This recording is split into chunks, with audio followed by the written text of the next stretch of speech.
And our audio's... Oh, wait, that's not the audio. My audio's good. Now your audio should be good, too.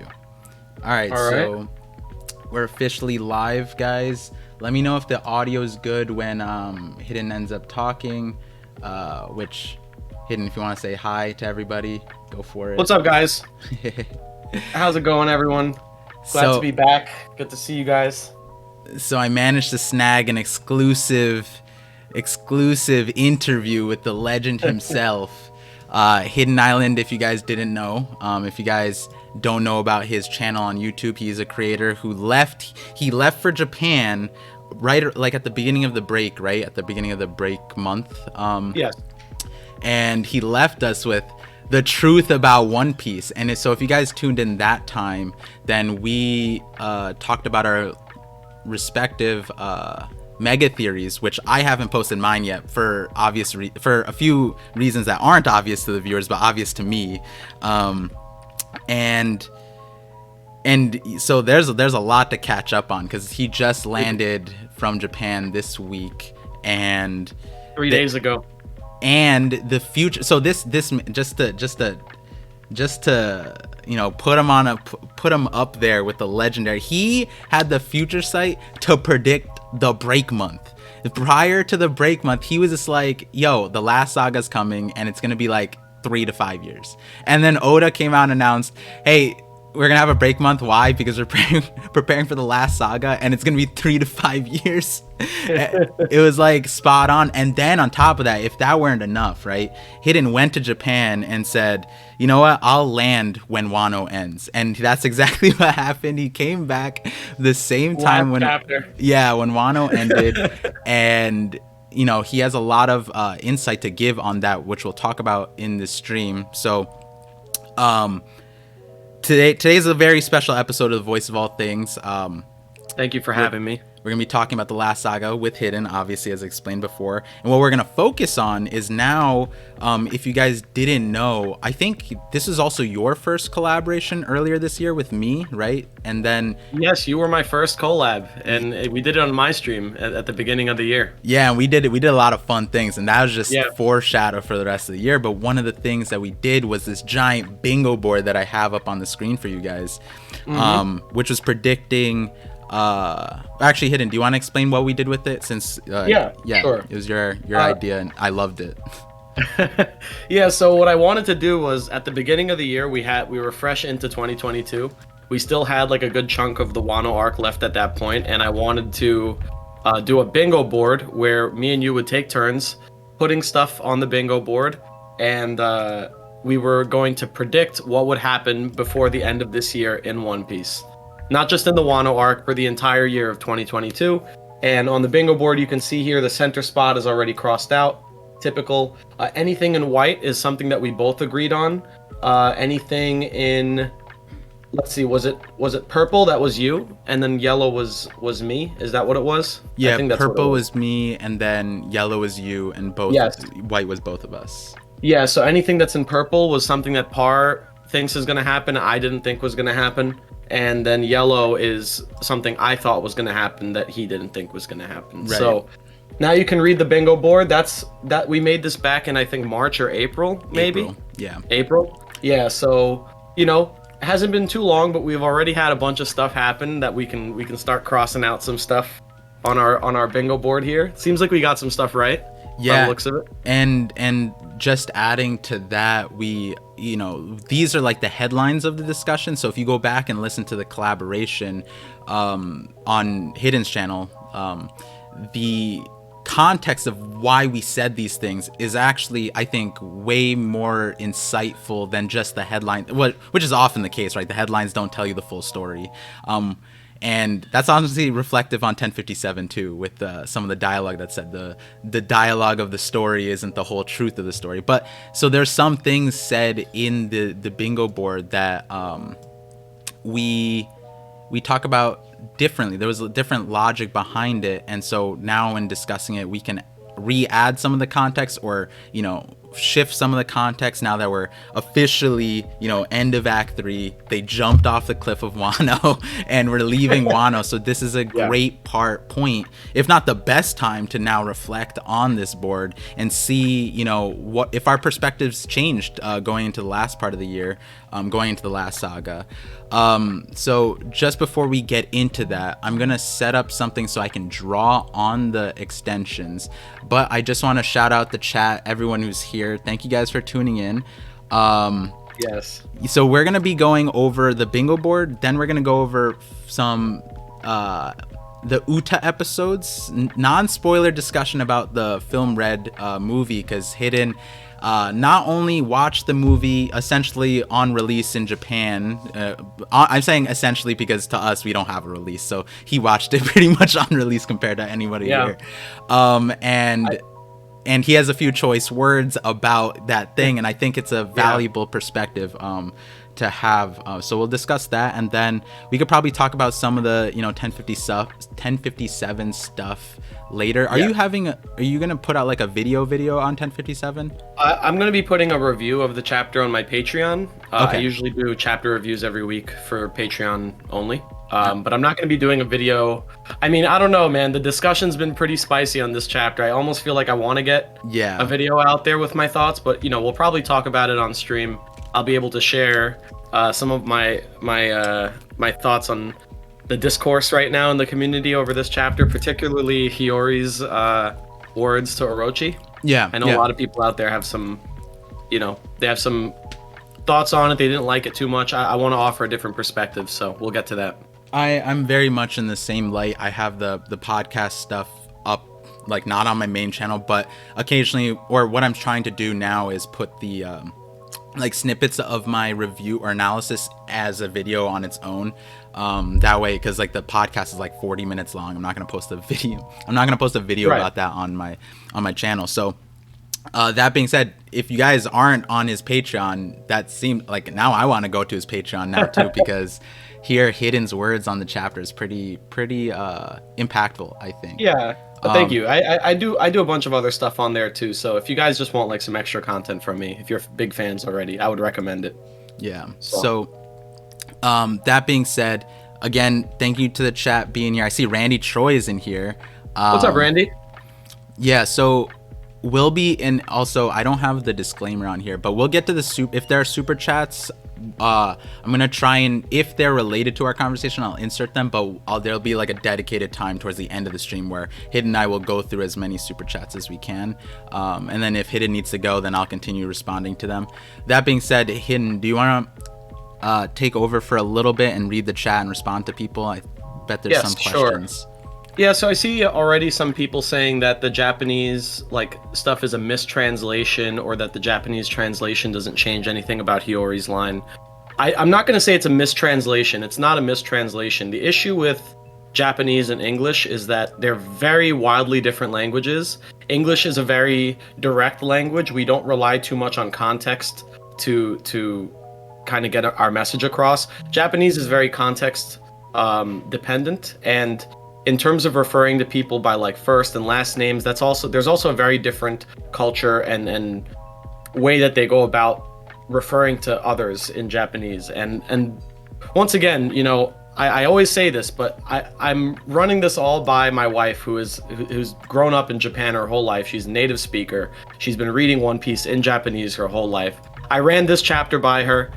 She definitely gave me a different impression than what I'm seeing people say online, and I thought it'd be at least helpful to share that, because I think Hiyori's getting some unnecessary flack right now, and so is Oda, because the wording just does not come. There's no way to make it come across the right way in English, because the pun Hiyori is making is so dependent on Orochi's last name that in English we see that and we just think she's generalizing the entire Kurozumi clan, but that's not what's happening. We'll get into it later, but I just want to put out there that this is coming from someone with genuine knowledge about the actual original writing, and I can tell you for sure that it wasn't a mistranslation. It's just impossible to get it across in English the right way.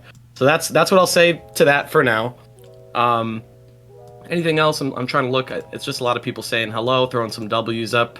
All I right. appreciate you guys. I saw Super X said Bingo Bongo. I guess yeah, that's the name of the ancient kingdom. The meme lives No, on. reference to my video. No, that's a good one. I like that. I guess that was some Freudian slip right there with the bingo board. That's maybe where that came from. Yeah, maybe. Um, Uh, I just want to read this line from Noob Phil. He said, even if that line was meant for Orochi specifically, it was meant for Kurozumi in general. It's still kind of gross. I'm biased though because I'm German, and that is a funny thing I wanted to bring up because I've been seeing people meme. I think in Roger's Base stream earlier today, a lot of people were saying "Hail Hiyori," and I was like, oh my goodness, because people are out of pocket. My biggest problem isn't even the line, the all of that. It's the fact that Hiyori's not saying these words. It's the Rakugo guy. He's purposely making the story dramatic. And so this is my podcast thing. When you look at the lines that he says, none of those things could have happened. Like Orochi was like his head was chopped off and he was moving around. That did not happen in the chapters at all. There was no point where Hiyori slapped Denjiro's hand away, because afterwards in 1049 we see Hiyori still crying in Denjiro's arm while like Orochi's essentially like tongue out, like dead, upside down. So he made up all those lines and the line was over Hiyori, but Hiyori was in the setting of Onigashima and we know that didn't happen. So Hiyori did not say those things in the story, and the whole point of the Rakugo story thing was like the dude was trying to take like Hiyori and Denjiro's, like they were there on Wano this entire time, and he had to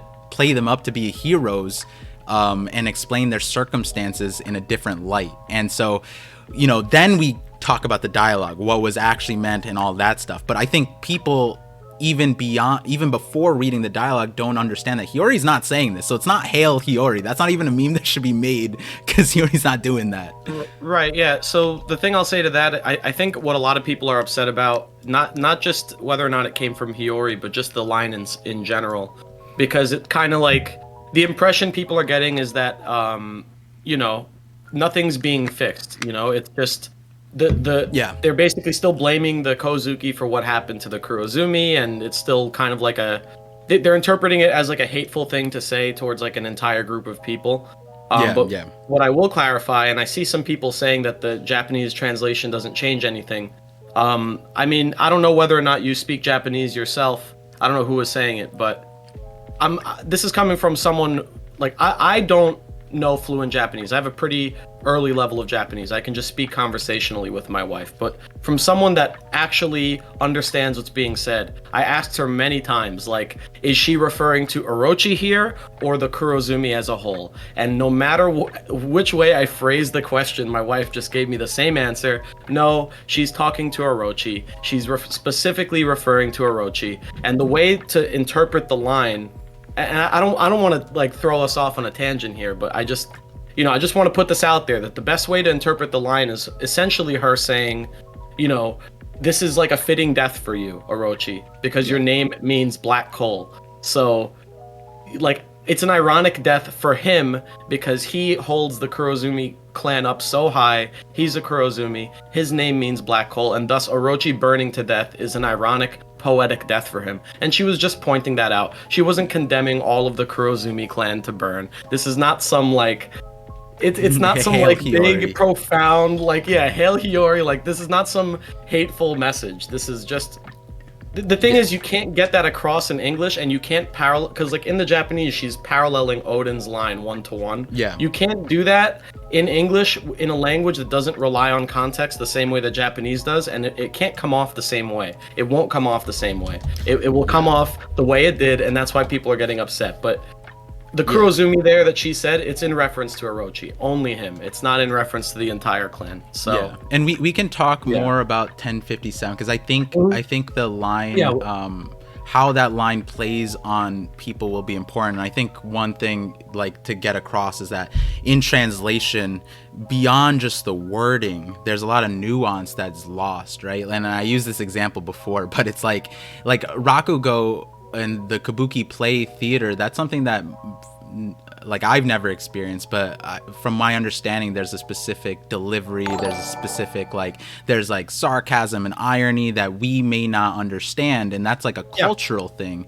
And when you combine that with what's happening here, it's almost like if you took Dave Chappelle's like stand-up comedy and then translate it into other language, you already get offended in English. But then if you translate it in another language, how much nuance would you lose from Dave Chappelle? Like how much like intricate language that he used that we receive, and we're still offended. You would be beyond offended if you just took Dave Chappelle and translate it into another language without taking into consideration all those things. And I think not to equate what's happening here to Dave Chappelle level of misunderstanding, but it's more so of just like there's gonna be things lost in translations that we just kind of have to accept to a certain point.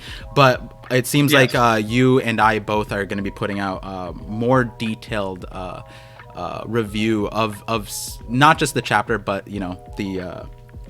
that line specifically. We'll talk about that more. I agree with you completely. It's especially when you try and learn Japanese and you're like looking for like, how do you say this in Japanese? You realize that there's not a lot of like one-to-one equivalencies with how to say something.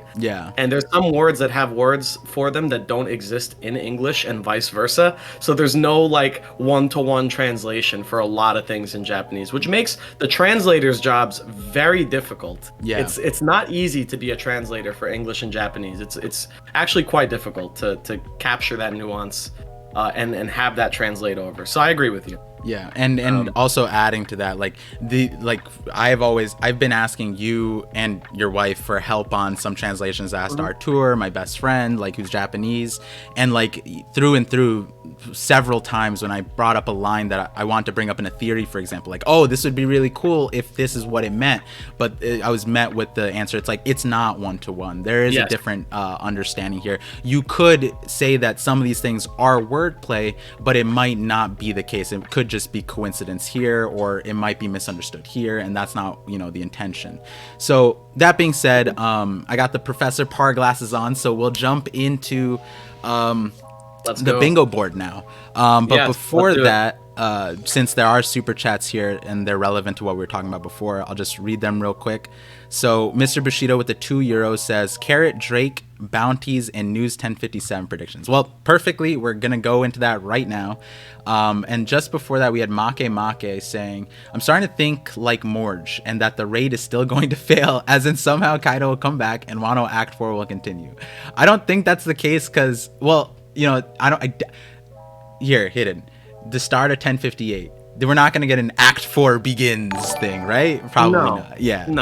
No, absolutely not. And Randy Troy said this originally, and even more just said this, that the raid has officially not failed because the raid succeeded, and so anything afterwards is not that same in that same bubble of that theory. You know what I mean?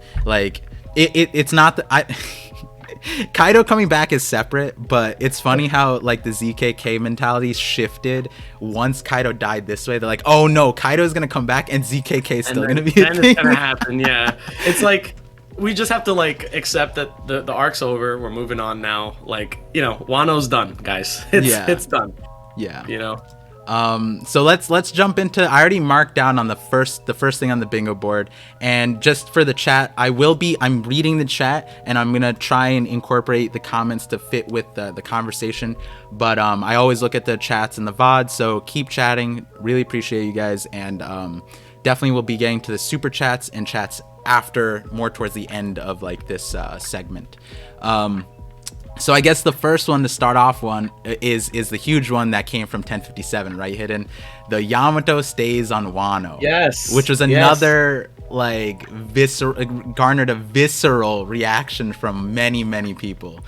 It's funny because when I made a video on this 8 months ago on Yamato's not gonna join the crew, and she's gonna stay behind. And I remember getting a visceral response back then before we even knew what was happening.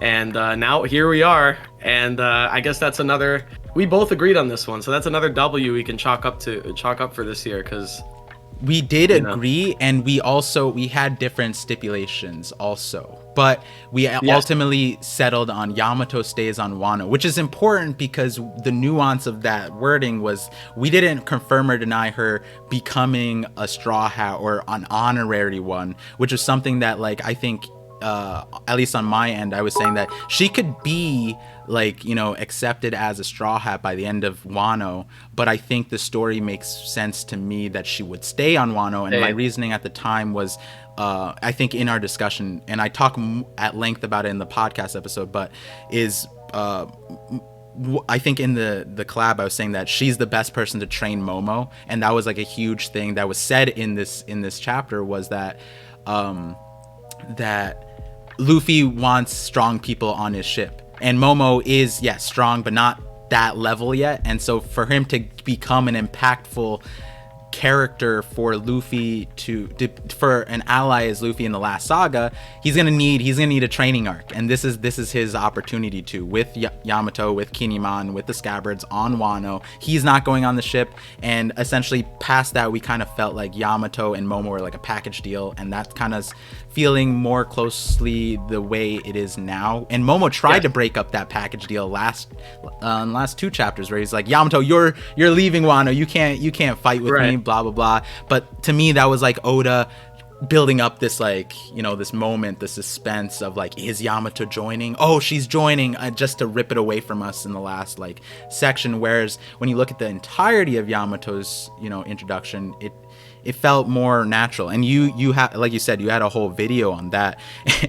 And it was funny because in the collab stream we were like, we talking about this like it was gonna be a big section, but we knocked it out like first, easy, quick. We were just like, Yamato stays on Wano, moving on. Yeah, moving on. And then and it's crazy to think that like for a while that was a pretty unpopular opinion. I think a lot of people were pretty convinced that she was going to join for a while. It's been a while since, like, Yamato said she was first going to join, right? And almost immediately after, people were like ready to just accept her on the crew. And I feel like, even though, for example, in my video I was saying she's just not going to join, period, the way this chapter framed it was more of like a Jinbei situation where like, you know, you'll join later, we'll come back for you, all that sort of stuff. And I think all the reasons that I laid out and that you felt also that Yamato wouldn't be leaving with them kind of still work. Whether or not she joins the crew, the reasoning for why she couldn't come with them now still holds up, even from what I was saying back then. It's like, she's way too, like, she would throw off the power balance for the crew. She knows like too much. All those various things were like, if she were to come on the crew right now, it would feel almost like too much to drop on the Straw Hats at once. And we kind of need to come back to it later. And now that it's been set up this way, where she's staying behind and they're going to come back for her, or she's going to join them later, that makes a lot more sense with the way her character has been structured. And it'll give us more time to like let Yamato digest as a character, so that when we see her again, it'll be more like, oh great, like Yamato's back, you know, like she's going to join the crew, she's going to fight with everyone, maybe Momo will come along, all that stuff. And that is a lot more satisfying for me than just, you know, we just got Jinbei in Onigashima, like he officially joined. Yeah, he was part of the Straw Hats since Fishman Island, technically, but he officially joined this arc. So we would have gotten like Jinbei, Yamato, or Momo, or both, all at the same time, jumping on the Straw Hats ship, and it would have just been a lot. It would have been, yeah, for sure. It would have been a lot. You know, people have already said that we have too many characters to follow in an arc. Like, we can't give all the Straw Hats their time to shine because there's 10 of them now. Yeah. And it's like, if we had 12, like, coming out of this arc, that would be a little worrisome, you know, for how future arcs would develop each Straw Hat. I feel like everyone would get less focus time. So this gives Momo and Yamato some time to grow on their own outside of the events of the story. Exactly. And that was my biggest take too, with like even the carrot for Nakama movement too, is like, to me, I think it's preferable that these characters I like don't join the crew, because what we saw from Carrot on the crew was she was, you know, like a side character, and she didn't really get the time to shine, whereas like Oda could very well off screen, that development, and we receive the development afterwards, and we're like, wow, like they did this and this in a quick like succession. Like Yes. what you know, if Carrot becomes the queen or the duke, which I want to talk about two things in line of this, but if she becomes the duke, you know, all the trials and tribulations she gets until we see her again will hopefully grow her into a much more competent character, which that kind of development we would never see if she's on the crew. And the same thing was with like Yamato, right? Like how are we gonna get development when like Brook and Usopp barely got anything during the war, nothing. right? So and Yeah. Usopp is a main character. Brook is a main character, but Usopp is one of the original East Blue boys, right? Like, Yes. and for him to not get like literally less than Brook, I you know, besides the "oh, are you God Usopp" like from Izo, other than that, it was kind of like, it was like, yeah, they're Straw Hats, but you know. And then now let's add Carrot, let's add Yamato, let's add Kinemon, let's add Momo. No, that's not going to be great, right? Yeah, it would be too much. It would be too much. Yeah, so you know, but just rewinding back to the Yamato thing, one thing, and I'll talk more about this in the podcast, was, and I talked about this yesterday on your live stream, was that how did you feel about Yamato's lines describing why she was staying? Did it feel like it was too short? Did it feel like there could have been more added to that? So this is why I said the chapter is like fine or okay. It's not the best chapter ever. I would have wanted a much more grand send-off for everybody, and I wanted a little bit, you know, I definitely wanted something more like what we got at the end of Alabasta, you know, because you pointed out that also the goodbye moment to Momo wasn't as impactful as the raising the arms with the X. So like, yeah, there's a lot of things like that in the chapter that should have been fleshed out more. Yamato's explanation for why she's not joining felt like one of those things, because, and this is like a common pattern we see in the Wano arc, where something is going to happen and we want to see what's going to happen with this thing, and then the next chapter we skip all of that and then we just see what happens after. Like Luffy says he's about to fight Kaido, he's like, all right, Kaido, I'm gonna kick your ass, and then the next chapter we cut and then Luffy's already falling off of Onigashima, and we missed the entire fight that led up to that moment where he got knocked out again. Right. And this time it's like Yamato says, I'm gonna go see Luffy, I'm gonna go join the crew. Next chapter happens, she's already talked to Luffy and she's already made a decision not to join. So we missed everything in the middle. That's what I kind of dislike. I would have liked to see how she came to that conclusion, but I do like the conclusion. I think I was saying this in my original video about Yamato, that she has to realize, you know, one of two things.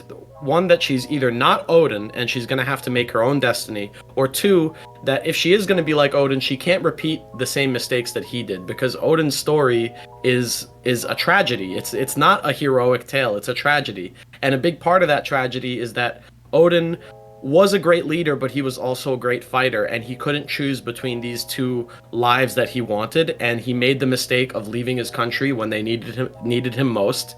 And that's what led to the next 20 years of misery on Wano. That's what led to his execution. So for Yamato to just say, oh, I'm gonna be like Odin, I have to go on a big pirate adventure, it's like you're kind of missing the point of what happened to Odin and what Odin did wrong. So the smart thing to do, if you really truly do love Odin and you love the people of Wano like he did, would be to realize that he shouldn't have left, that he should have stayed behind with them. And right now, Wano needs as many strong fighters as they can get, because with the change in power, with the lack of a Yonko scaring people off, Wano's kind of a big fat target right now, and I don't think Momo is enough to hold him off on his own. I don't think the Scabbards, what's left of them, are enough to hold them off on their own. Right. So they need everyone they can get. Yamato should stay behind. Yamato should see the country that Odin loved so much. She hasn't got to see anything of mainland Wano, so she staying behind is the right choice, in my opinion. I'm happy with the decision. I'm just not happy with the delivery of that. Yeah, and so I feel like at the point of the story where we're at, there is a chance where Yamato gets a little bit of exposition. Like maybe in the chapter 2 we do see what's happening on Wano post, but I'm not too sure, because like I was saying yesterday, was it yesterday or it was on my live stream, where I was saying that like in between now and the next island, there could be a whole arc. Like it could just be an arc of them traveling and us like learning things that happen. There's so many. There's like the poneglyphs. There's the news. There's like, you know, maybe there we get some understanding of what happened during the multiple time skips on Wano after the war. Like there's so many things that could be included that we could get like 10 chapters. Like when I say arc, like I mean like 10 chapters of them just sailing and learning about what happened. Like Robin, like we just kind of like Pluton, we don't want Pluton, like, you know what I mean? Like there's so many different things. We still don't know what Big Mom's poneglyph said either. Like it's from our understanding, it's still in Brooke's head. Like we have no understanding of that. And so with the Yamato situation, one of the things that and we could swap to the next part of the bingo board, was that the Odin that Yamato fell in love with was not the Odin that we knew. It was not the Odin that we learned of. Her love for Odin stemmed from the legendary hour, versus everybody else. We got the context of you know, Odin growing up, Odin wanting to leave Wano, Odin doing all of these things. But her Odin was the Odin after Laugh Tale. That was a completely different Odin, the one that sacrificed himself. And also the line specifically said he went to every single region. Every single week he'd go to a region and make sure that they were okay under Orochi's rule, and he would dance naked, sacrificing himself, his identity, his everything, for the sake of the citizens. And that was the words that Shinobu screamed out that brought Yamato to tears, as she mentions in like chapter 996, 994, somewhere around there.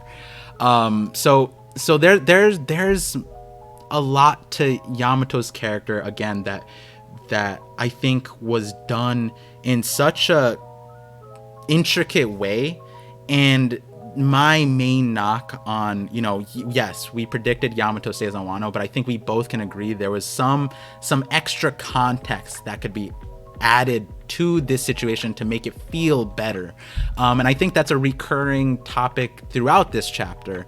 And we'll get onto those other ones in a little bit. So I think the next fun one was right next to it. Wano is only 3 acts.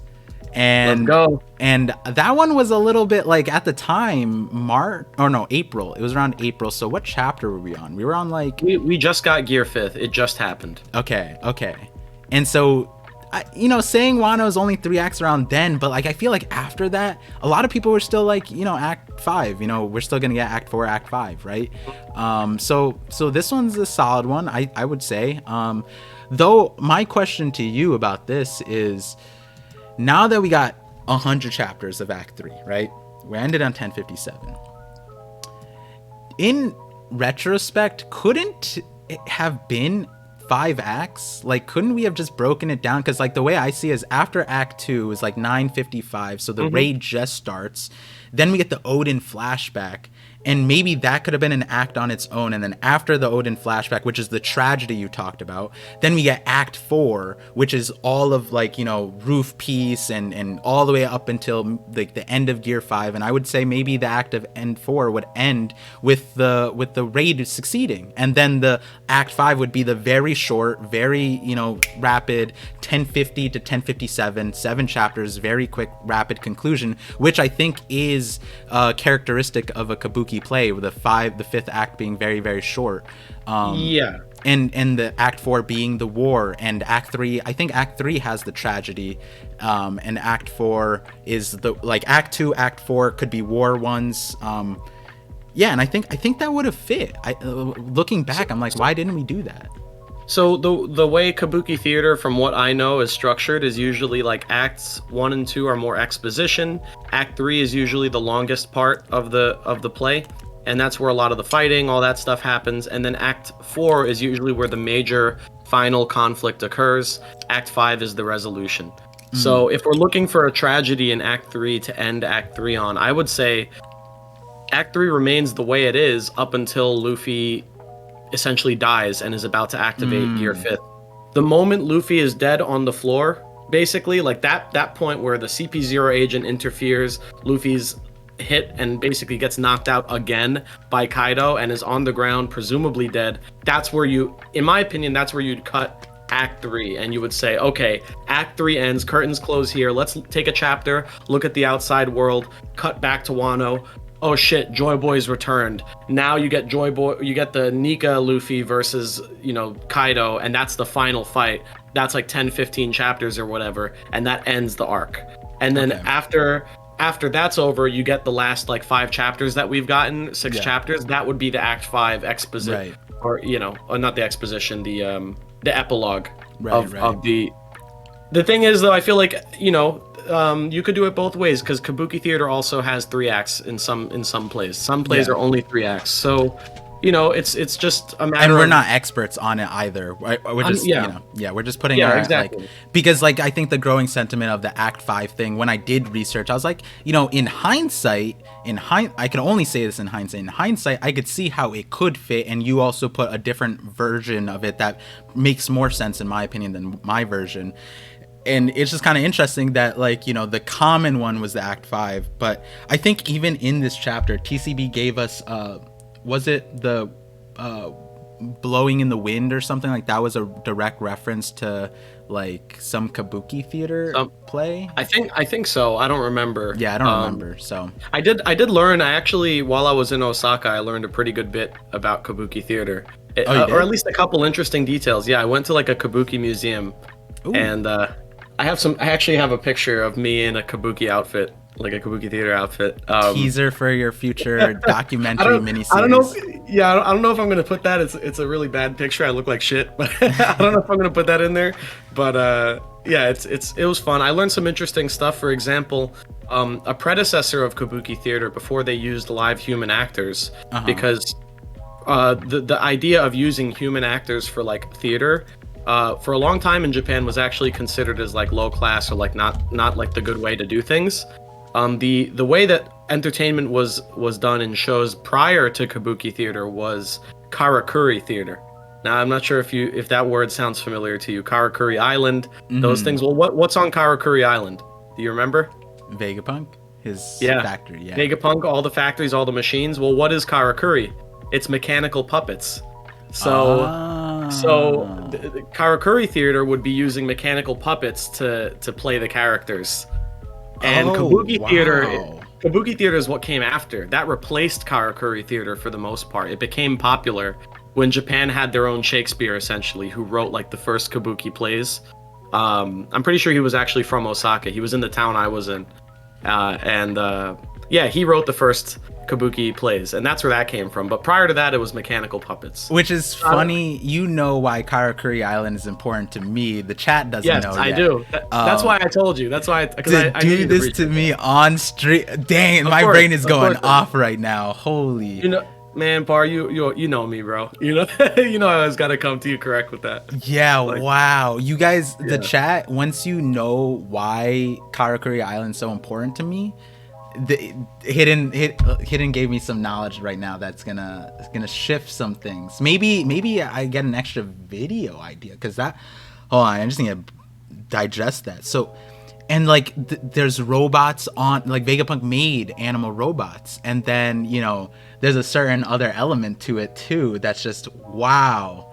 So then afterwards it got replaced by live puppets. Yeah, so they were using live actors after. So like the big feature of Kabuki Theater is featuring people, like actual people playing the characters.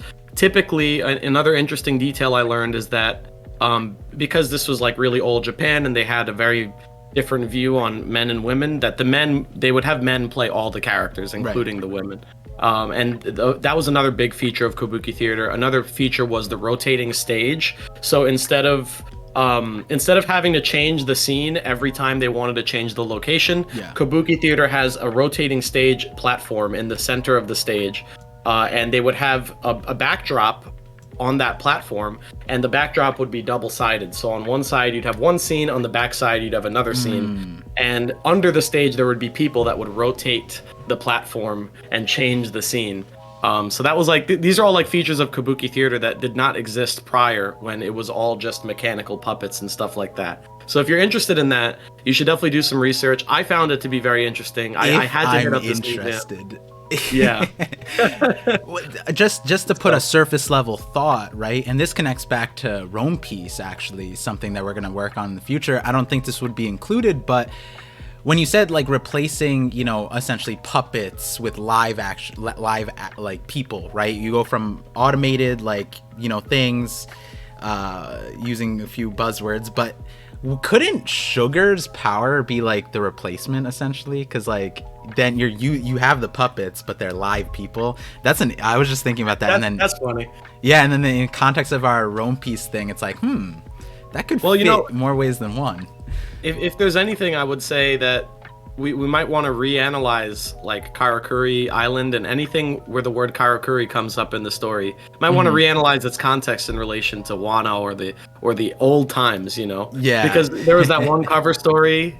There's that one cover story on Karakuri Island that takes place at a significant point in time. Wink, wink. So yeah. So you know, I know you're gonna go off with that, but it's something interesting to think about. But yeah, man, Kabuki theater is cool. I want to actually see a live show. It's a lot more difficult to catch one nowadays, but yeah, there's probably not many. Like, there might be some in New York to like catch, right? Maybe. I know that where I was staying in Japan, there was a theater that was used for Kabuki shows that you could go see them, but you know, it's one of those things where you gotta reserve it in advance, and now because of Corona, it's not easy to get into events like that, but.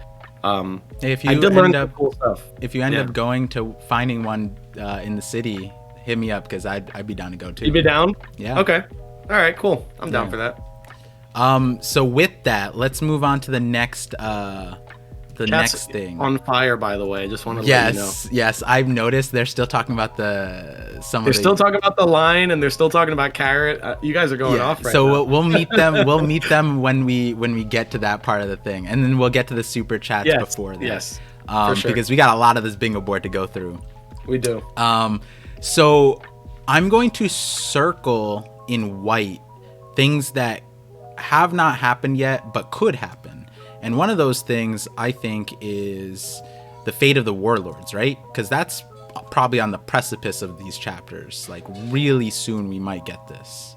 We did learn some of them already. That's true. So actually, I could put that in green because, Cross Guild is a big one, right? We figured out what happened to Buggy. We figured out what happened to Croc and Mihawk. So those are pretty significant. If the next island we're going to, as some people are saying, is Sphinx Island, we're going to learn what happened to Weevil. So we're pretty much going to get all the Warlord updates, like within a chapter or two, maybe even. Yeah. Which is, I mean, to stem a conversation off on this, Boa and Kobe, that situation is I think the mystery one. What is your take? All right. I think they're friends. Think they're friends? I think they're friends. Do you think there's a world where Boa is captured by Kobe, but under the guise of just like being friends? Like, hey, this will be the easier way to go down, right? Similar to how like Luffy stowed away on Boa, like to get into Impel Down. Do you think that there could be like a reverse situation where Boa seeks refuge? She takes the L for the entire, like, her kingdom so that they are not attacked. And then her and Kobe just work something out. Because she is protecting an island of people. Unlike, Mihawk can just dip and nobody... He's not going to care about the baboons. The baboons might even no-dip some of the people. Like, they can hold their own. They might get stronger from it. Yeah. I wouldn't discount the possibility. I think more likely than anything else, he let her get away. Okay. They might have had some sort of bond over Luffy, and then, Kobe can't answer to his superiors and say, hey, I let Boa get away, but, he let her get away. Yeah. I feel like, if anything happened there, it was like a Kobe covered it up sort of situation to help her out. So bottom line, neither of us think that Kobe beats Boa, 1, and 2, there's not a straightforward situation where Boa's actually captured. Could he beat her in a fight? Maybe. I mean, not to get into a discussion about this, but I do think Kobe is.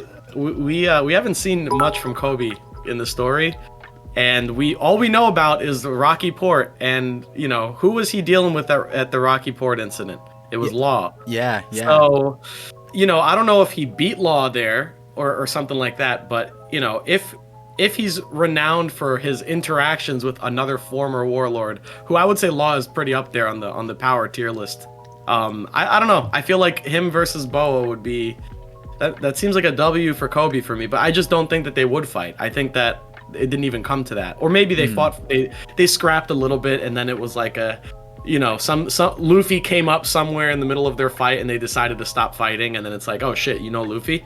Yeah. And then she's like, yeah, he's the love of my life. And then it's like, all right, cool. I guess I gotta let you go now. Like I feel like that's it's a very rough depiction of it. But... Or Kobe would go out of his way to make sure, something positive, like some, and we don't know his role on at the Reverie either, right? Because he brought people he outswam a torpedo. That's another feat. That's an incredible feat. I think he saved King Riku's ship.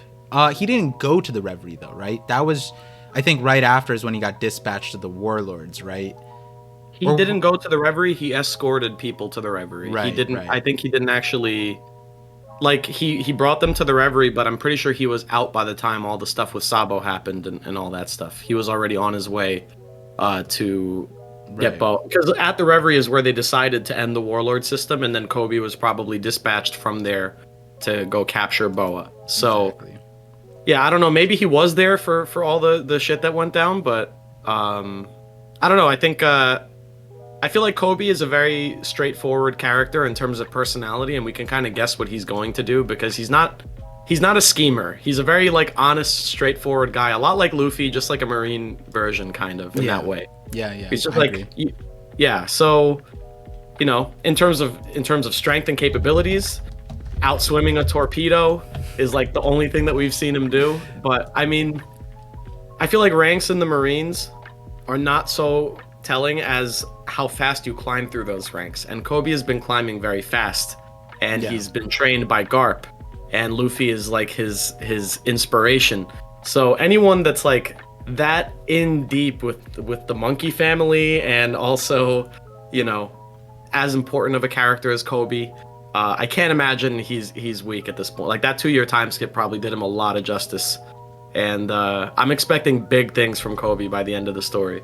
He wants to be an admiral, He has to. If he's gonna be an admiral by the end of all this, he's got to be strong as fuck by the end of the story. That's the way I see it. So I gotta hand you this question because while you were gone, I met with that One Piece talk, and me and Larry got into a heated thing about Kobe and Conqueror's Haki.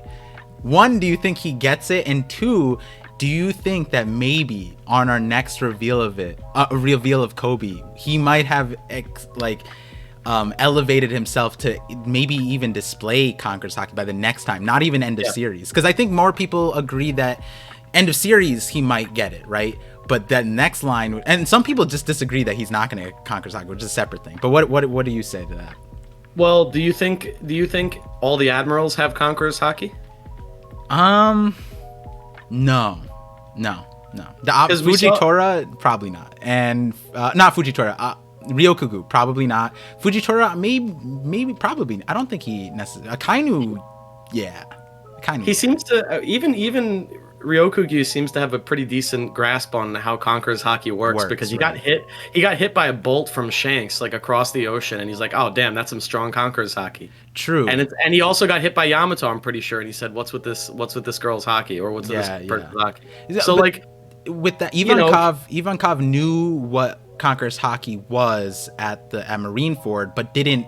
I don't think anyone wants to say that Ivankov has Conqueror's Haki, right? Sure. So there's a difference between knowing and having. Yeah. And being knowledgeable about it, right? Because then we have the situation with Zoro. Zoro just doesn't know shit about Conqueror's Haki. Apparently, after working with or training under Mihawk, who may or may not have Conqueror's Haki still at this point in the story, but Yeah. So the way I see it is just. We have to think of it from a shonen manga perspective, right? Yeah. If in a shonen manga, the power scaling, while power scaling is not something that can be quantified in One Piece by numbers, we can kind of ballpark how strong certain people should be based on how strong other characters are in relation to them. if someone like a Yonko Commander or Doflamingo can have Conqueror's Haki, why wouldn't like the top 3 Marines in the entire Marine force have access to Conquerors in some way, shape, or form? I feel like that's a pretty clear-cut prerequisite to be at the top of any ladder, let alone the Marines. In a pirate crew, in the Marines, in the Revolutionaries as well, I would assume the top guys have Conquerors. The admirals, I'm gonna guess, have Conquerors. And as a result, if Kobe's gonna become an admiral, or even more, if he's gonna become, you know, the fleet admiral at some point, or he's gonna like rise to the top of the Marine world, he's gotta get Conquerors. I mean, I feel like the nature of wanting to become the top of anything requires a conqueror's spirit. It requires that desire to like rise above the rest. So that's something that goes hand in hand with Conqueror's Haki. Kobe's getting it in my book. I have no doubt in my mind. So the harder part, next time we see Kobe, do you think we're gonna get leaks of it? Yes. Okay, all right. We're in the last saga. We're in the final saga, bro. That's what I'm saying. Next time we see Kobe, it's probably going to be one of the last times we see Kobe. It's gonna, you know, this is going to be the real. We're going to see like Kobe's glow up the next time. Oh my goodness, you saying it like that. The next time we see him might be the last time we see him. Just hurts so much because when you say that, not that like we're going to get a panel of him and it's done. It's more so that we're going to see him and he's going to continue to be relevant until the story's plays it out, right? Exactly. Yeah, so. I see someone in the chat mention he also has to get a devil fruit. I don't think he does have to get a devil fruit because we saw that Garp was offered the position of admiral. Garp doesn't have a devil fruit, so you can get there if you're strong enough. It just, the structure has been so far that all the admirals have devil fruits because it is a pretty big help. It's a boon if you have like a crazy good devil fruit. It kind of helps you. We have to get clarity on the admiral's devil fruit situation in the first place because it's like. We saw Akainu and Aokiji at Ohara as vice admirals with their fruits, and it's like, was there ever a question that they would be with if you have those fruits? It's like, who's gonna stop you on the road to admiral? Right. like if I can summon a meteor from outer space, like. Yeah, there's not much competition for that. Yeah, and that's where the draft, the draft for that new admiral position was just kind of funny. It's like, do we go with the guy who's like mid-tier hockey, or we go with the guy who just brings meteors down on like Earth? Like that shit is just not fair. Could you imagine like going to like My Hero Academy or something? You're like, you go to training thing, and then you have like I don't know, like you can shoot like strings out of your elbows, and then there's a dude who brings meteors down. Who's gonna be the top hero? It's gonna be the guy with the meteor power, like for sure. Yeah. The admirals seem to be guys who either got very lucky with their devil fruit, or they must have been given to them by someone, because that's the only explanation we can have, right? Like, how do all of these guys get these busted, like, force of nature tier devil fruits? Like, every admiral has had a devil fruit that's in like its own tier of like, this is like a force of nature. You have one guy who can basically create, like, he can freeze an entire continent if he wanted to. Yeah. You have another guy who's like a living volcano. This guy can summon meteors. This other guy can become an entire forest and like flex like trees for his muscles. Like, even Kizaru is like, I feel like Kizaru is the most milquetoast devil fruit out of all the admirals, and even his is like broken. He's moving at the speed of light. Yeah, bro. base. Like he can't not. That's the other part. Like he has to at the minimum do that because he is light. And it's just like, it's like funny because it's like they made it feel like anybody can become admirals, sort of, but like, and Garp was offered it, but at the end of the day, it's like, no, kind of like it's. We have to like how did they just get these devil fruits? Is it just pure coincidence? Is that how Oda's gonna write it? I don't know. We just have to see the last. And if we consider, I mean, Film Z was not canon, right? But the main villain of the movie, Zed, was a former Marine admiral, and he also didn't have a devil fruit. Yeah, that's true. Until after, right? After he didn't have a devil it was like his was it his brother, who was the one who had the size thingy? Was it his brother? Size thing, like he could, was it Z? Am I thinking about the wrong thing? You're thinking of a different thing. I'm thinking Burundi World or whatever. That's Film Z was about a former Marine admiral. He trained Aokiji, and like he was the one, but he didn't have a devil fruit either. So it's like, And I know that Oda oversaw the writing for that movie, I'm pretty sure. So, I think he's open to the idea of admirals not having devil fruits. It's just that it's a lot more fun when they do. Like if we saw the new admiral, we saw Ryokugyu, and he's just like a guy with no devil fruit, and he's just like, hey, I can punch you. I have like really good hockey. I can punch you super hard. And it's Right. like that would kind of be like a waste of hype. So got to give him devil fruits for now. But at the end, when Kobe becomes one, I'm fine with him not having a devil fruit. Yeah. So. So let's move on to the next thing, and that's actually. Oh wait, I did that wrong. Let's get to our first L of the bingo board. Yes. And I liked our conversation. If the chat wants to go back and hear our conversation, I remember you were more gung-ho about this, to the point where it became a soft meme where, like, in other things, people were like, did you hear Hidden wants Kinemon, Momo's father figure, to die and add more trauma? And I think Randy Troy was even there for that, where he's just like, I think you collabed with him afterwards, and you brought up this point, and he's just, the whole thing was just like, you want to give Momo more trauma?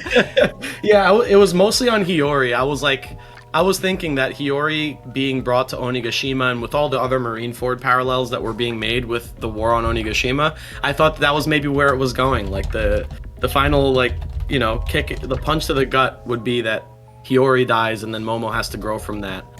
It didn't happen that way. We got a much more like rosy ending with this arc. And in retrospect, maybe that was the best way to go about it, because we've had like what, 3 or 4 arcs prior to this in a row where they had to just like run away for their lives at the end of the arc and escape from like a force that was chasing them. They didn't have time to enjoy their victory. It was like a lot of like somber or like not finished yet endings. Like every ending was like, all right, we still got to go to Kaido. We're not done. There's still a big problem out there. We're still getting chased. They didn't have a point in time anywhere in the last like 10 years of publication where the crew was all together in the same place and could just relax and celebrate an ending. So maybe this was the best way to go about it. Give us a breather right before the last saga of the story. But if Hiyori did die, I always like when stories get real, like when they get real like that and they like turn up the drama. I enjoy that. But I understand who Oda is writing for, and he's not just trying to depress us, So, and with that in mind, one of the things that we were saying, I think at least in the back of our heads, is like, are these characters so important to the rest of the story that they need to remain? And we both kind of were like, their impact would be fulfilled on Wano, to the point where if they died, it might be more impactful to the story here rather than bringing them later on, where they might not. It would just be adding a character of sentimental value rather than like narrative value to it, right? So with that in mind, do you think that Hiyori or Kinemon have an important role now at this point, now that we're done with Wano, the way Oda's been propped up? I think Hiyori is the more focused part of this question, but what do you think? That's an excellent question. Well, if you would have asked me prior to this chapter, I would have said that Hiyori's purpose was to kind of run the show on Wano while Momo went with the crew. That would have been my guess, because it's like, okay, we have a Kozuki still on Wano running things, and we found out about Sukiyaki, he's still alive. So it's like, I would have said, okay, these characters are meant to stay behind and run the show. Kinemon would be like a top tier, like advisor or scabbard, and then Momo would have left with them. That would have been my guess. But now that everyone's just staying behind, what's the role? I don't know. It's just going to be like a Rebecca situation on Dressrosa. Like, what's Rebecca's purpose from now on? Cheerleader. I can't imagine cheerleader, staying with her father, finally getting the chance to spend time with Kiros. I guess now is like, finally Hiyori can like actually be with her brother and her grandfather, and the scabbards all live happily ever after until they get called upon again to come help. Yeah, so, I think what we might end up seeing is, while Momo interacts with Luffy in the future of the story, while Momo leaves Wano, Hiyori might not take over, but like be like a placeholder while Momo is gone. It could be something like that. That might be the importance of Hiyori's situation, but it's not like so important that it's impactful. I feel like there could have. I mean, now that we have Sukiyaki there, he could right. He could have done that. He could have done that, and that's why it's like, okay, now we have 3 Kozuki in Wano. So maybe you're right. Like maybe we shouldn't discard it completely. Like, yeah, Hiyori will be there to run the show while Momo joins the Straw Hats later in the story. Whenever they come back for him and they need Momo to come with them, or whatever the situation is. At least then we won't be left saying, well, who's staying behind on Wano? Like, this is the same thing as Oden. This is the same situation all over again. No, at least this time we have a Kozuki in power while Momo's gone. So yeah. I could see that being the function. As for Kinemon, I mean, Kinemon is who he is. He's been with us for so long that, you know, if he is still going to be alive, he's a friend of the group. I'm sure that everyone's going to be happy to like see him again when we do see him again. I love Kinemon. He's like probably my favorite character of the Wano squad. They really did a good job with the Suru, Kinemon, like the full circle of their romance and their story. Yeah. It felt really nice. I'm glad that even though some things were kind of glazed over, right? Like I think Vinland brought up an amazing point, is that Marco has not talked to Luffy at all in the entirety of what we saw. And really? That's like Marco should have talked to Luffy. Like, that's the Whitebeard, you know, essentially the person who's continuously carrying Whitebeard's like last words of like, you know, the Straw Hats fight with the Straw Hats, and Marco came here to support them and they haven't spoken. But, you know, in the midst of that, we still got like the Suru and Kinemon romance, you know, all the things that they went through to meet up again. So I know we should also move on, but I do want to add to this that Oda, and this is something I learned in Japan. I actually got to meet up with a friend of the channel, like a fan of my channel. I thought you were about to say I met up with. I mean, I know what you're talking about. You're saying in the chat. It felt like you were about to say I got the chance to meet up with Oda, and I was like, no. Oh, God. I wouldn't be saying it here if I did. I'd be putting that online. Yeah, you would have said it already. Yeah, of course. That would be the first thing I say. Yeah. So I met a fan of my channel. Actually, is Japanese. He lives in Japan. Messaged me. We met up. I did a whole interview with him. And afterward, we went out for drinks, and we were just talking One Piece together. And he mentioned to me that he listens to a lot of like Oda's interviews. And Oda does these like radio interviews with like other like talk shows in Japan or like other mangaka, and he listened to a bunch of these. He listened to like all of these actually, and he was telling me some of Oda's insights onto how he designs certain characters, Shanks in particular, and I think this extends to Marco to some degree.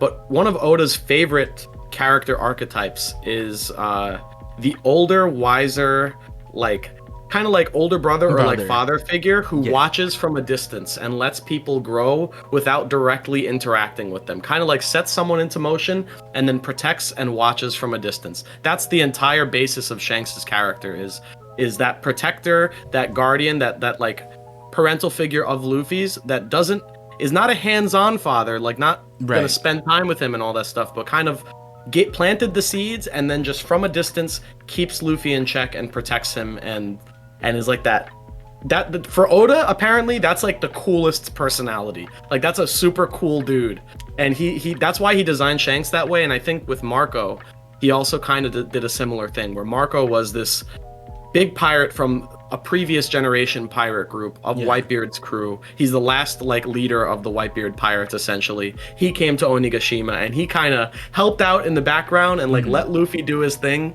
That's why he was like, yeah, you know, tell Luffy I'll be there soon. And then we never see them talk, but he goes there and does his thing and then leaves. And that's Marco has a kind of similar personality to Shanks in that regard, where he's the cool guy in the background. He was chilling on Sphinx Island. And then he just came and did his stuff. He helped out. And then, you know, from a distance, kind of let the new stars take the stage. Right. You know, so like maybe that helps a little bit with what Oda was going for with Marco's character. I just wanted to throw that out there because I didn't know that Oda really likes that archetype.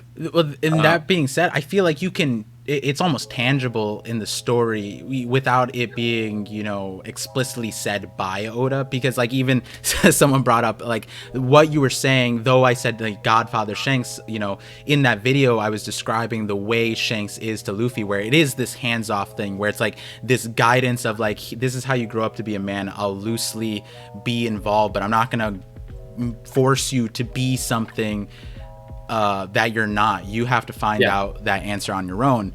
And Larry's here, or that One Piece talk, they said, shouts to you guys. He said, so basically Oda always wanted a sibling, but not a sibling that gave him attention. And I wouldn't say it like so, bluntly like that, but I think especially in Asian stereotypes, I can say this personally, like the helicopter parent, the helicopter siblings, that is like they're always in your business, they're always bothering you, you're not living, you're always being compared to your older siblings in so many different ways. If anything, if Oda is seeing that as like the coolest thing, it might be because of that stereotype of being overbearing on your family, whereas Shanks and these cool siblings in his mind are people who care about you, they love you, but they're also willing to let you be your own person and let you develop as your own person, which I'm saying that as an Asian stereotype, but that is an American thing too. It's just like growing up, that was like a helicopter tiger mom, helicopter parents, like that's a very Asian the Asian thing. So I like that too.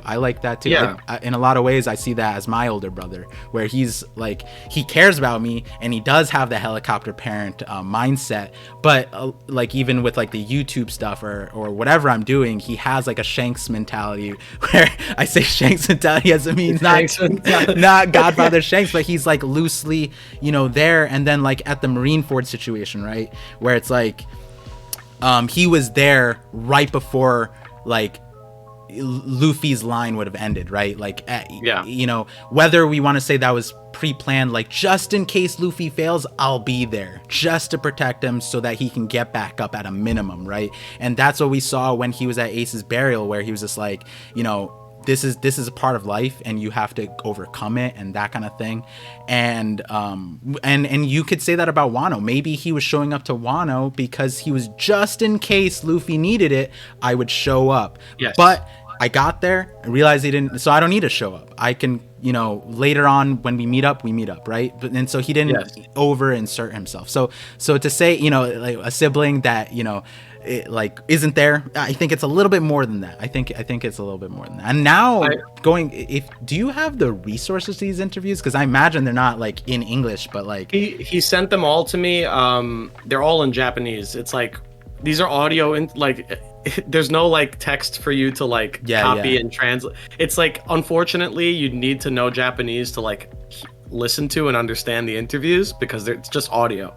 Can we have a special series with your wife or something to like just episodes of her translating these things for us? Because that's a gold mine. I would love to do something like I was actually talking to her about listening to them together, and then anything I couldn't pick up on, she would help me with.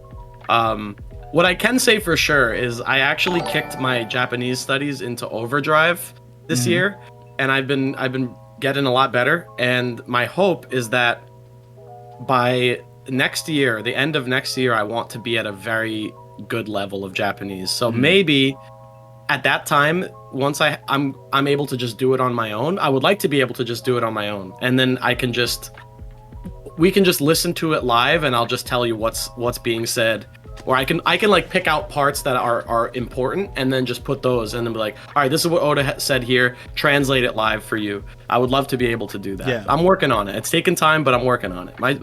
I'll say this, 5 weeks in Japan does a lot for your Japanese. In particular, I wasn't in Tokyo for like a majority of the trip. I was in Osaka, and in Tokyo, if you go around and you ask people if they can speak a little English, or if you don't know how to say something, people are more accommodating. If you go to someone and say like, hey, eigo wa daijoubu desu ka? Most people will say, oh, daijoubu desu, and then they'll tell you whatever you need to know in English, broken English, whatever. In Osaka, if I were to ask that same question, the answer I would get is dame, or like eigo dekinai. They can't speak English at all, no English whatsoever. So you're forced to just use Japanese no matter what. Right. Helped immensely. And now even just like when I went to see the movie, when I went to see Film Red, I was able to like, I didn't actually have to rely on my wife so much for understanding what also was that's happening. like anime Japanese, which is different. It's different. It is different. It is different. But you know, if you have a general grasp on You can the understand, vocabulary, you'll understand it. So next year, maybe I'll give you updates on that. When I get to a level I'm confident in, we'll do that. We can do that together. I'm excited. This is why I love you, Hidden. This is like there's so much serotonin that just got pumped through. Just you going to Japan with serotonin, but all the things that came out and afterwards that I'm hearing that the chat still hasn't heard much of, you know, is just so like this is like what you got to experience is like a world of One Piece that most people will never experience, especially before the end of One Piece, which is sad, but like it's the truth. And so having you as a resource and someone who's, you know, super passionate about the series and Japanese and Japan culture and has a wife who's Japanese and so much more is just it's super valuable. So I'm super glad that, you know, we're having this conversation. I think everyone should give it a try. If you ever have the chance to go to Japan, you should give it a try. You should go to Universal Studios. You should try the One Piece stuff that's there. It's worth the experience. And I hope, one of my hopes for the channel in the future is that we can I want to help bridge the gap between the English and Japanese audiences. So things like translation issues or things that like, you know, maybe theories or things that don't really jive there well, but maybe do well here. Vice versa. I want to be able to kind of bridge that gap, so we'll work towards that and we'll do stuff like that together. I just want to be a resource, so feel free, you know, anytime you want to, if you want to ask her something, you know, she would be happy to help, and you know, I'll get to a level too where I can just do it on my own, so hopefully. So with that, I see that One Piece Talk is here now chatting a lot. So he says, does Japan have its borders open or no? And it's funny because they technically don't, and you had like, you know, various things in place that allowed you to get there, right? Yeah, I could only go to Japan because my wife is a citizen of Japan, and she was able to help me with so if you want to go to Japan right now, it's the borders are open, like they opened up to tourism, but not really. I was like one of the only foreigners I saw in my entire city, and there was like barely any, and the only other foreigners there were people who were living in Japan. Yeah, so to actually go as a tourist is very difficult right now, and I had to submit an application for a visa through my wife, and then we had to also have her family be a guarantor for us, basically saying, hey, you know, if the American you're bringing over gets into any trouble, you guys are responsible. Damn. So yeah, the American. I don't know how else to put it, but you know, that's how it pretty much is. So like the only reason I was able to go was because of her. So big thank you to her first off. If you want to go, I would say maybe try next year. Next year they should open up. But right now Japan is basically in COVID mode, as we were like 3 years ago. They're still in full, almost like half lockdown, masks everywhere. Half the restaurants and bars are closed indefinitely. Yeah. It's still very difficult over there. So they have a different policy in terms of health than the United States and the European Union is adopting at the moment, which, you know, is just something, it's cultural also, like it just makes sense from their side. And it wouldn't make sense from our side. But that being said, I also have Japanese friends who have said like it's difficult for them to also go there, even though they have family. So it's hopefully soon we can get there. But so with that being said, we'll take a little pause to read the super chats, then we'll jump back into the bingo board. Sure. So we'll go through the super chats a little quickly, starting with I'll start with this one and then I'll go back. But it says, from that One Piece Talk, the $20 super chat, appreciate you being here, you didn't have to do that much. He said, yo, Hidden Dono, where's your top knot? Also, did you know Par is capable of eating 5 pounds of meat? I'm pretty sure it's more than that. Who would have known? Much love to both of you and miss you guys. So top knot, I have to see where my hair tie is. I don't have the top knot. Yeah, so the second part of it was because we went to Korean barbecue after our recording last Monday, and it's all you can eat. So I got my money's worth. Nice. Yeah. Let's go. We gotta go sometime though. We gotta I go would love sometime. that. I would Yeah. love that. I definitely think One Piece fans should be able to handle their eating a lot of meat like that, because if we like One Piece, that's what Luffy does like all the time. So Hell yeah. gotta show respect to I the should have goat. cosplayed as Luffy while we were at Korean barbecue, honestly. I gotta do my hold on. Let me see if I can do my top knot. It's hard to do with headphones on. Yeah, I imagine. Yo, thank you for the donation, Larry, and that One Piece talk. They're awesome. You guys should go watch them. I love them. I'm gonna be on their show probably within the next month. Yeah, you gotta make your tour after your Wano tour. You gotta make the creator Yeah. tour. Yeah. So that'll definitely be exciting. So while you get your top knot in order, let's see. We got Time Lord with 20 bits. He says, "Here's how I took the last chapter. Last chapter's theme was what you wanted, you didn't get. In this way, we wanted Yamato to join, but the reality is she has to travel Wano first. And with Hiyori, we wanted her to stop propagating hatred towards the Kurozumi, but realistically, she's still probably filled with anger, but they'll both happen eventually." I see what you're saying with the Yamato thing. I think the Hiyori stuff is still more of like an understanding standpoint, but there is a world where what you're saying could make sense.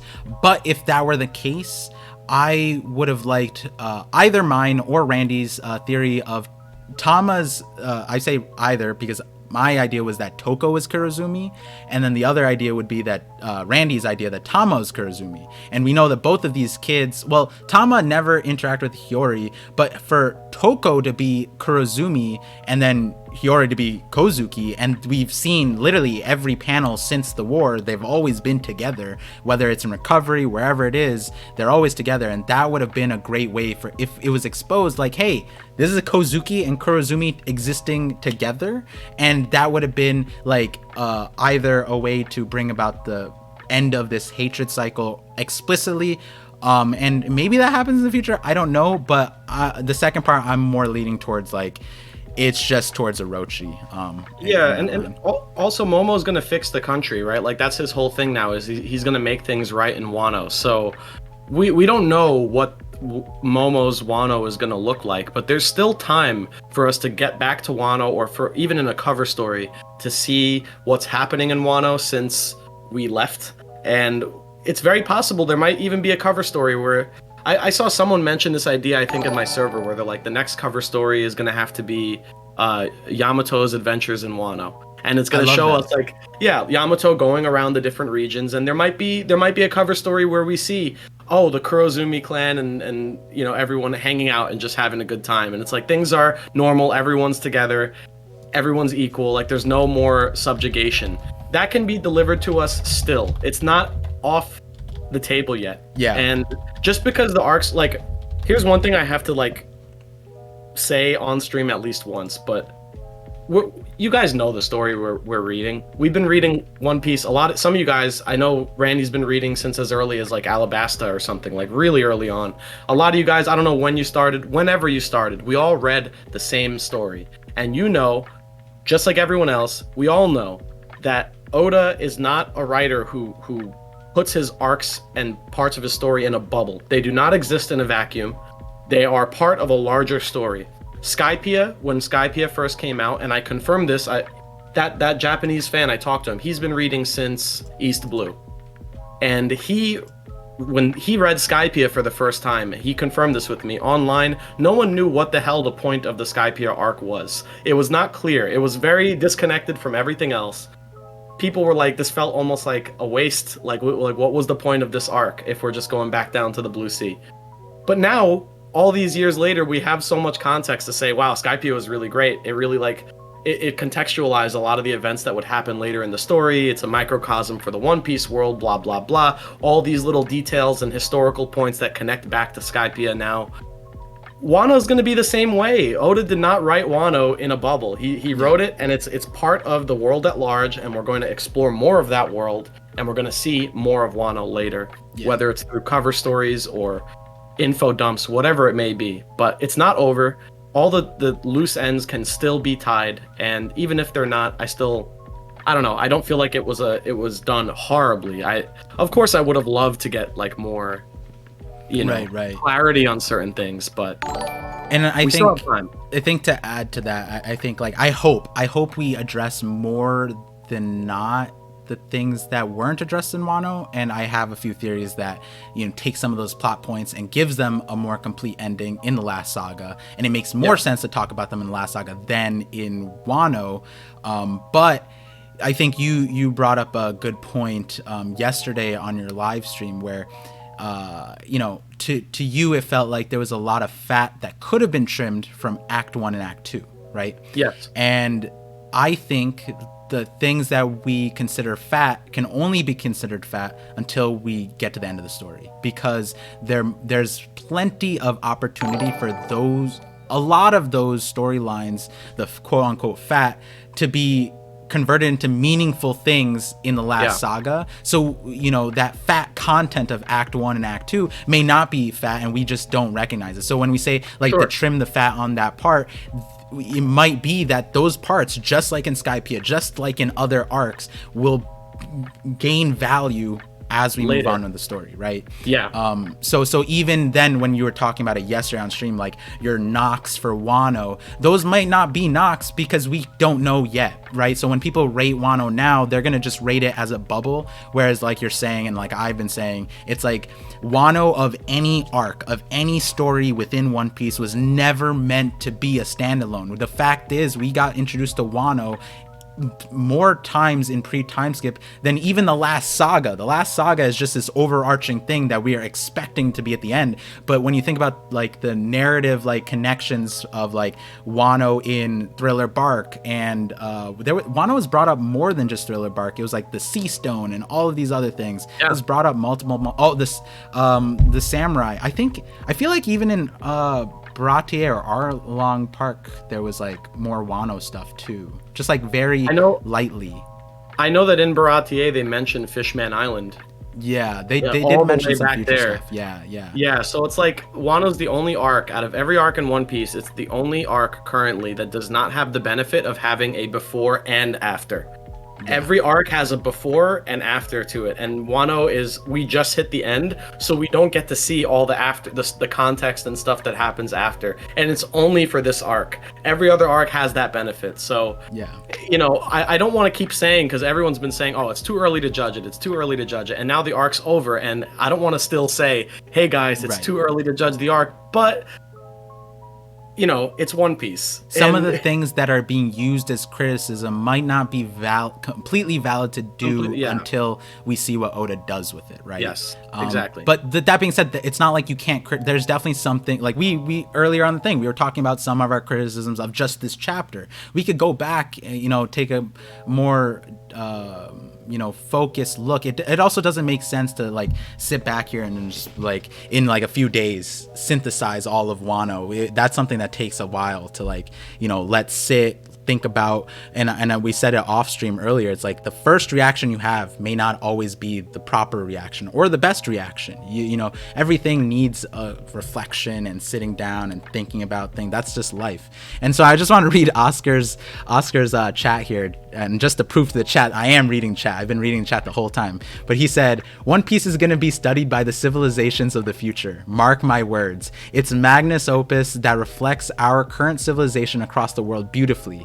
The nuances and links to the real world, I don't know, it all feels more important than it is. And like, as hardcore as that sounds, that it's going to be studied in the future, I've already been hearing that like some professors and high school teachers are talking about One Piece in their classrooms, and that's a huge thing. Like, I don't know, Prince of All Anime, sorry, I just watched Prince of Tennis episode, so that was in my head. Prince of All Anime, he's a creator, and one of his videos that I really liked was he did a presentation on convincing his class, his college classroom, to watch One Piece, and he was successful. A few people, he said in the video, were like, talked to him after the class and was like, yo, like, that's a really dope thing. These are people who never even touched like anime, and they're jumping into it. And then even the professor and all that stuff, I talked to him afterwards, and he's like, yeah, like, more and more people are it's being more relevant in the youth in the classrooms, and maybe that's a stepping stone towards that. You'd be surprised, man. I was at the grocery store yesterday, and I was just, I was checking out with my groceries, and I ran into someone I hadn't seen in years. Yeah. Older than me. He's a big finance type guy. Very, very cerebral person. Just, the type to read books, not really watch anime or manga. And I said, hello, how you been? He asked me what I've been up to. I mentioned I started a YouTube channel. And then he asked, oh, about what? And I said, oh, it's this anime. It's called One Piece. And he says, oh, yeah, I know One Piece. I read all of it. Damn. And I'm like, no way. And he's like, yeah, I just read 1057. Ooh. And he gave the chapter number and everything, and I was like, okay. Damn, I would have never guessed in a million years this man is caught up on the manga. He does not read or watch anime in general, and he's up to 1057 in One Piece, and it's the only thing that he reads. And I was like, no fucking way. Are you messing with me? And he's like, dude, no, I'm serious. And he, yeah. And that's a level beyond just a normal person, because most people would just wait for the officials. If you said yesterday, then that means he's on TCB scans He's on TCB. He's reading. So TCB, I don't know if you're in the chat, but this man is this is a guy you would never guess would read One Piece. He's reading your work, your scans, your translations. So yeah, I mean it's crazy. And that guy I interviewed in Japan. He was telling me that I asked him, what if you had to rate One Piece in terms of cultural significance in Japan, what would you rate it at? And he said it was a 10 in cultural significance. And he's actually not even a huge One Piece fan. He loves all manga and anime. Mm-hmm. One Piece is not his favorite series. Oh wow. And so this is not a biased comment coming from me. He was just saying, yeah, it's a 10 think about this. If you were to bring up in the West, if you were to mention Superman to anyone, they would know. What are the odds they would know? Yeah, they would know what Superman is. They'd be like, I had his lunchbox as a kid. Yeah, exactly. That's the same level.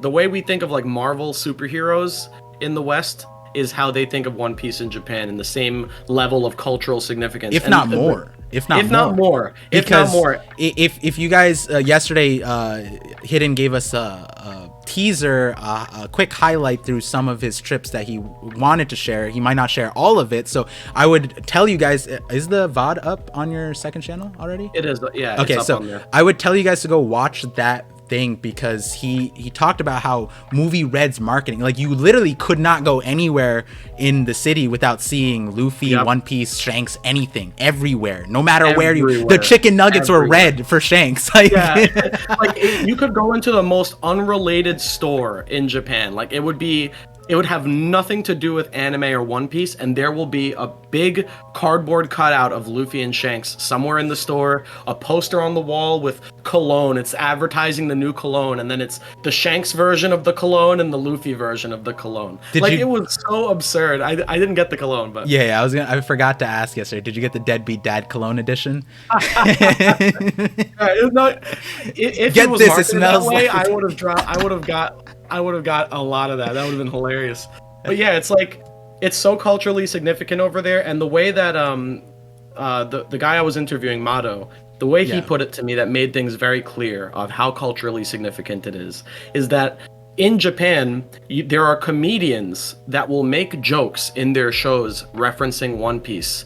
So think about this. When you make a joke in a comedy stand-up show, it has to be something that most people are going to recognize and be able to laugh at. You could not make a One Piece joke in a stand-up routine in America, because there's a good shot a lot of the audience is not going to know what the hell you're talking about. Right. But you could go on stage and make a Superman joke. You could make a Batman joke, because you can bank on a majority of your audience, even if they're not into Superman or Batman, they know who Superman is, they know roughly what he does, they know what he looks like, and that's all you need to know, and you can make a joke off that in America. But in Japan, you could do the same thing. You could make a joke about One Piece in Japan in a stand-up routine, and it would actually, the audience would know, they would get the joke.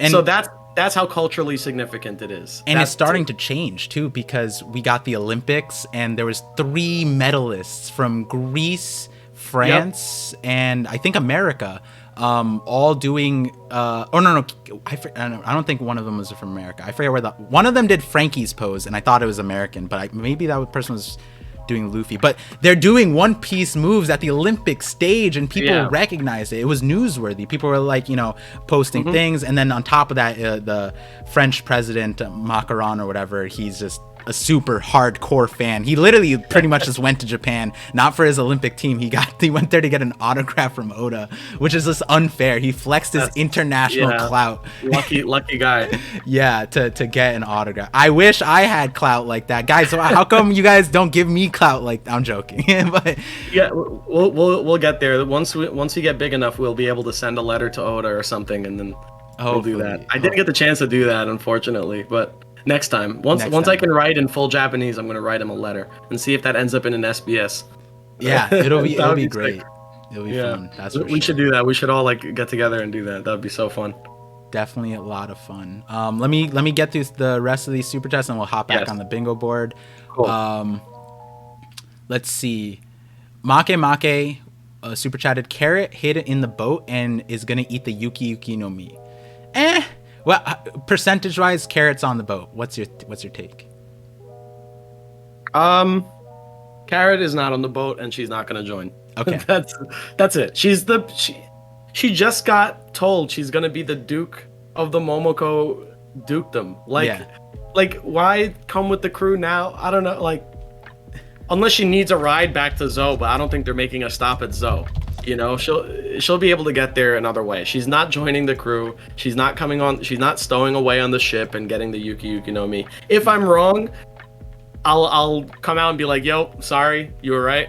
Yeah. But whatever. But I really don't think that's gonna happen at this point. Yeah, I think it's weirder if Carrot is on there, given the goodbye that we got from Momo and Yamato, because then if you leave Carrot there, then she would have, if she stays or if they bring her elsewhere, she would have a better goodbye with the Straw Hats, which Momo should have. Momo was here the entire time skip. He should get the VIP treatment, and what we saw of this in 1057 is essentially the benchmark, in my opinion. If Carrot gets better treatment, that's a little weird, not just because I'm not a huge Carrot for Nakama supporter, but more so just then we're kind of then what are we saying about Carrot's role? That would mean that she's more significant than the person who controls Zunisha and is like Kaido's fruit and the whole person that's the shogun of Wano, which is different. I mean, yeah, the Duke of Zou is important, but it's a little interesting if Carrot is there. I mean, it would make more sense for her to stay on Wano, because Momo could just call Zunisha instead of having Carrot do the whole trek to Zou. He could be like, "Hey, yo, you forgot a rabbit on our island, and the Three Musketeers and Wanda," so he could fly them up to Zou also. Who knows how that goes down, honestly. I mean, look, if she's on the crew or if she's with them for a little while longer, I won't complain, but yeah. I agree with you. I think Momo deserved more than what Carrot would get in that case. Yeah. So next one, Make says, Pell from Alabasta and Yamato both said something, and then the opposite happened. And they're both a guardian deity of their nation. What did Pell say? I have to reflect on what Pell said, actually. Pell said he was going to defend Wano. Or not Wano, Alabasta. Yeah. So, yeah, that's what he said. And he did that, right? Yeah. So, I have to go back to see what dialogue you mean specifically, which I'm going to do. I bring up chapters 215 a lot in my latest podcast thing. So, there's that. Time Lord with the Bit says, my thoughts on Wano. I think Wano was an arc Oda planned to be massive from the start, and there were so many things he set up in Acts 1 and Act 2, and he wanted to pay off brilliantly, but he realized as the arc dragged on that he needed to keep cutting small plot points to keep the momentum of the arc going. Won't blame Oda for being Oda, though. It's still enough massive highs to still be an 8 to 9 out of 10 for me. But yeah, not everything was paid off or tied in a perfect bow how we wanted. And I think that goes back to what Hidden and I were talking about earlier, where the bow might become more beautiful as we get to the end of the story. Yeah. So the next one, Make, I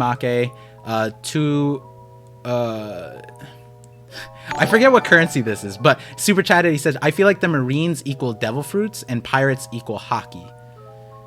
And then that's in regard to our conversation of the admirals having these broken devil fruits And then the pirates, Kaido's last words, essentially where haki transcends all. I could see how that goes, but then again, we do have a significant amount of the important pirates, Kid, Law, Luffy, all having devil fruits as well, and they're not devil fruits to ignore. Those are devil fruits that are serious broke. Devil fruit. I would pick their fruits over the admiral fruits in a lot of situations, to be honest, but like, I would put them pretty up there, for sure. But going to Andrew Connor with the $5 super chat, he says, much love to both of you. Since Oda is solving all mysteries in One Piece, will we see the mystery of the Emerald City solved, possibly next arc Elbaf? And I'll give that one to you, Hidden, because there's probably a specific line that you want to pull out from Jaya that you brought to me earlier. Are we talking about like how they brought up the Emerald City in relation to the El Dorado and then the One Piece? Yeah, so I mean, I use that as evidence in my video for why One Piece is probably, or at least my guess is that it's a location rather than an object. And because when Bellamy listed off all these mythical things, he listed off 2 locations, the El Dorado, the City of Gold, and then the Emerald City, and then One Piece. So it's like 2 locations and then an object. Feels like he's breaking the pattern there. If all 3 were mythical locations, that would kind of be like a sort of foreshadowing thing. As for whether or not we'll actually see the Emerald City, I don't know. I mean, I thought we were going to get the Emerald City stuff in Film Red based off of what we saw. And I don't want to give spoilers on the movie, but I'll just say this, that it's not the Emerald City stuff that everyone is expecting. So I'll just put that out there. Like, don't get your hopes up too high that we're going to get a look at the Emerald City in Film Red, because we don't. Yeah. And I pulled up the chapter 224. It's when Bellamy's like, listen, the age of pirate pipe dreams is over. El Dorado, the Emerald City, the One Piece. And so like the larger thing is like, well, we saw El Dorado and it was a place. And the One Piece, Hidden Island's massive video on the truth about One Piece talks about it as if it's a location. And so I guess Emerald City, if it's not in the movie, do you think that maybe we touch upon it before the One Piece? I think we might like God Valley question mark? Yeah, we might have it referenced again in some way, shape, or form. I just don't think we're gonna actually go there, if I had to guess. Okay. Yeah. But I would love to see it. I just don't know where we would fit an Emerald City into, because like the Emerald City idea doesn't really connect to the core Norse story. Like if we're going to Elbaf, for example, I don't think the Emerald City is connected at all to like Norse mythology or culture or anything like that. So I don't see a reason for there to be an Emerald City in Elbaf, especially a place where people currently live, because then it wouldn't be a mythical location.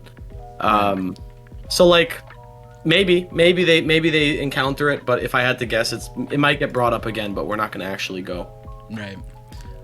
So the next super chat, Gray Eminence, $5 super chat. He says, hi guys, all Hidden's reasons Yamato wouldn't join the Straw Hats are direct benefits to Momo and Wano. Oda created her to be Momo's companion, not a Straw Hat. I agree. I agree to a certain extent. I wouldn't say like he created her not to be a Straw Hat specifically. I think that there were lines that could have made it feel like that, and maybe that was just up for the suspense building. But I do agree with the main thing that she was definitely made as a package deal for Momo. And I think Hidden and I have varying perspectives on that, which is, it further empowers the perspective. I feel like if we're not repeating the same lines but talking about the same point, then I think that tells you how much narrative value there is to Yamato being tied to Momo overall. There's a lot. You guys started super chatting a lot once I started reading them, so I'm gonna breeze through these. I think some of them are fun ones. Make says, I always loved Skypiea even when I first saw it. Skypiea as an anime only, Enel definitely felt really cool. I think the rest, I think Kagara and Noland was probably all like my favorite thing even now, especially with my recent Noland video. But what would you say is your favorite part of Skypiea? My favorite part of Skypiea is the sense of adventure and like exploring the unknown, like getting to this mythical place that like people didn't think existed, and then there's all this Yeah. like, stuff that's just hidden away there. That was like that sense of adventure in One Piece was like, I feel like that was the peak of it. Like that's where we really felt just the raw adventure of One Piece was encapsulated perfectly in that arc. Right. And I will say, I mean, I liked Skypiea when I first saw it as well. It's just that, you know, um, for in early One Piece, if you're just if the imagine the manga's releasing week to week and we get to Skypiea, right?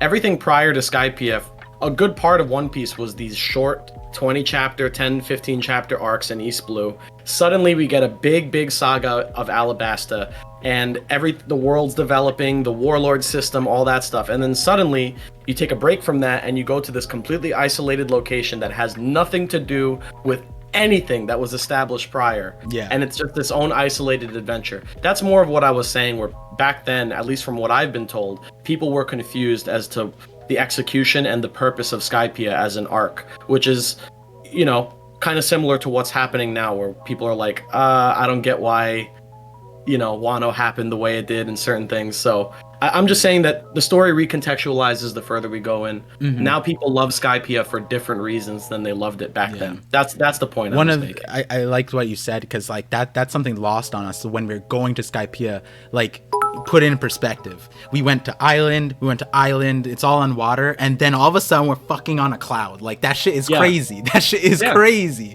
So Even like, Alabasta was a collection of islands. The Alabasta saga was not just Alabasta, it was a bunch of islands prior. So you get to Skypiea and now we're locked in this location for like a large chunk of chapters relative to the rest of the story. It definitely had a different impact back then. Right. Now we're used to these like 100 chapter arcs, but back then people weren't used to it. Yeah. You know. So I like Skypiea. There's so many quotes. Like, someone wrote, people do not fear God, or fear. I think it was a little bit different than that, but people do not fear God. Fear itself is God, which is the essence of what that quote is. And that quote goes hard. Like, that goes so hard. Yeah. So definitely, there's a lot of great moments in Skypiea. So many quotables from that arc. So. Mr. Bushido says a super chat that actually brings us back to the bingo board, so I'll come back to this in a second. Void super chatted saying Caesar for next Nakama. I don't think so.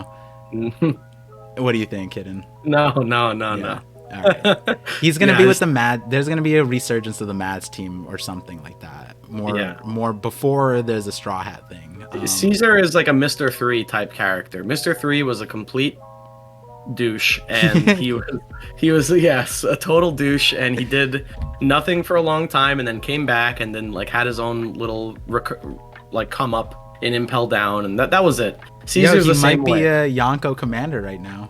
He might be. Shit, I have to watch what I'm saying. I can't say anything too soon regarding anyone that's associated with Buggy at this point. Yeah, the wrath of the Cross Guild is upon you. Yeah. But yeah, like, I just think he's like a joke character that was like, he was a bad guy, but he was also like a dummy, and he was played up for laughs a lot of times, and I think Caesar's the same way. He's not gonna join. Okay. Yeah. So Mr. Bushido's next super chat, he says, you guys have to eat a bag of carrots when she joins. I'm down. I'll do that. I'll literally, in the live reaction, I'll leave the stream up. I'll go to the grocery store because I don't have carrots, and I'll buy it, and I'll come back, and I'll even put it up on stream, me buying it. That's how much I'll go and do that. Yeah, bring me onto the stream. I'll come onto the stream and say nothing. I'll just have to join you, and I'll bring my own bag of carrots. I'll just watch on stream, just throw my cam up while we're like eating our words, basically. Yeah. And this is like, I mean, I'm not gonna pull a Rogers base and bet my channel on Yamato not joining, because apparently he did that, but this is pretty up there with that. So like, literally leaving on stream to go to the grocery store to get carrots to eat on stream. It's just like, all right, it's like a notch less extreme. I'm down.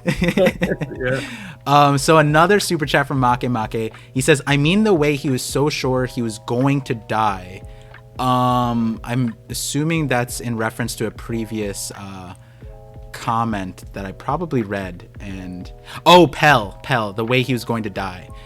Oh yeah. Well, the circumstances around his death is kind of like, we have to like sit Oda down and be like, what was it, your decision, or was it like corporate, or was it like?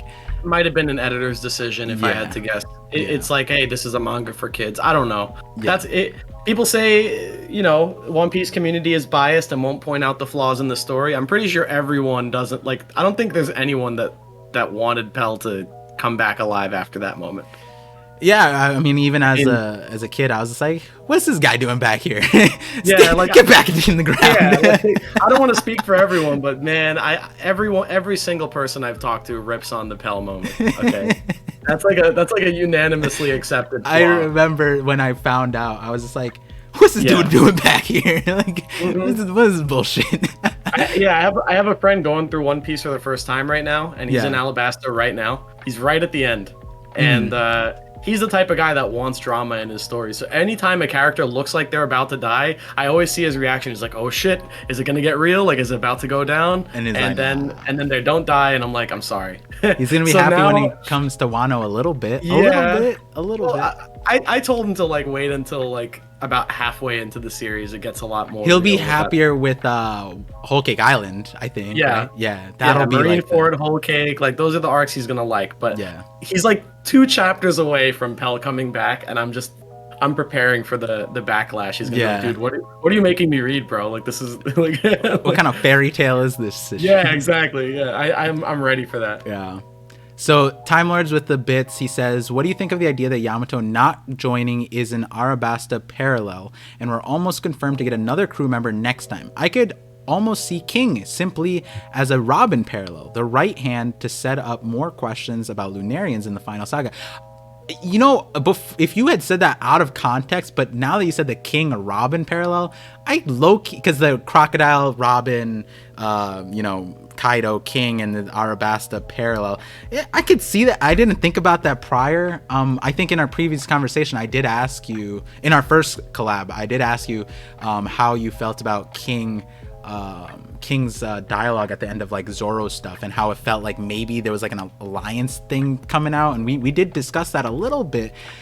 Is that happening here? I don't think so. In terms of next crew member, I'm just not gonna even think about it, because we're going to the last saga. If Oda's actually gonna like put someone on the boat to be a crew member rather than just like like Law was like a guide, or like an alliance kind of person, just convenience sake, like let's not have Law bring his entire crew and submarine to tag along, let's just have him on the ship. I think we're gonna get something more like that in the last saga, rather than like, hey, new character, you're a crew member, last saga, here we I don't think that's the way.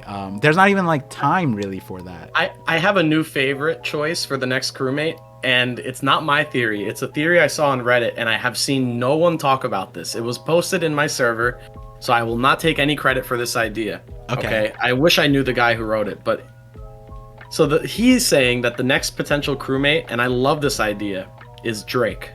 Oh, I said that. I've said that before. Oh, you've said that? Okay, I said it was actually in our conversation with the Bing, not as a, wait, he's saying as a crewmate, like a crew? He's saying as a crewmate. And the reasoning behind it is, now that Luffy is an emperor and Kaido's down, who's Sword going to send to keep tabs on the new emperors? Yeah, so and Drake had that moment with Luffy and Onigashima where he was like, Kobe's been telling me about this guy. I want to know why Luffy is able to like bring people to his side. Yeah. Maybe there's going to be some setup where Drake ends up joining the crew, even temporarily as a crewmate, and he's working for Sword or something.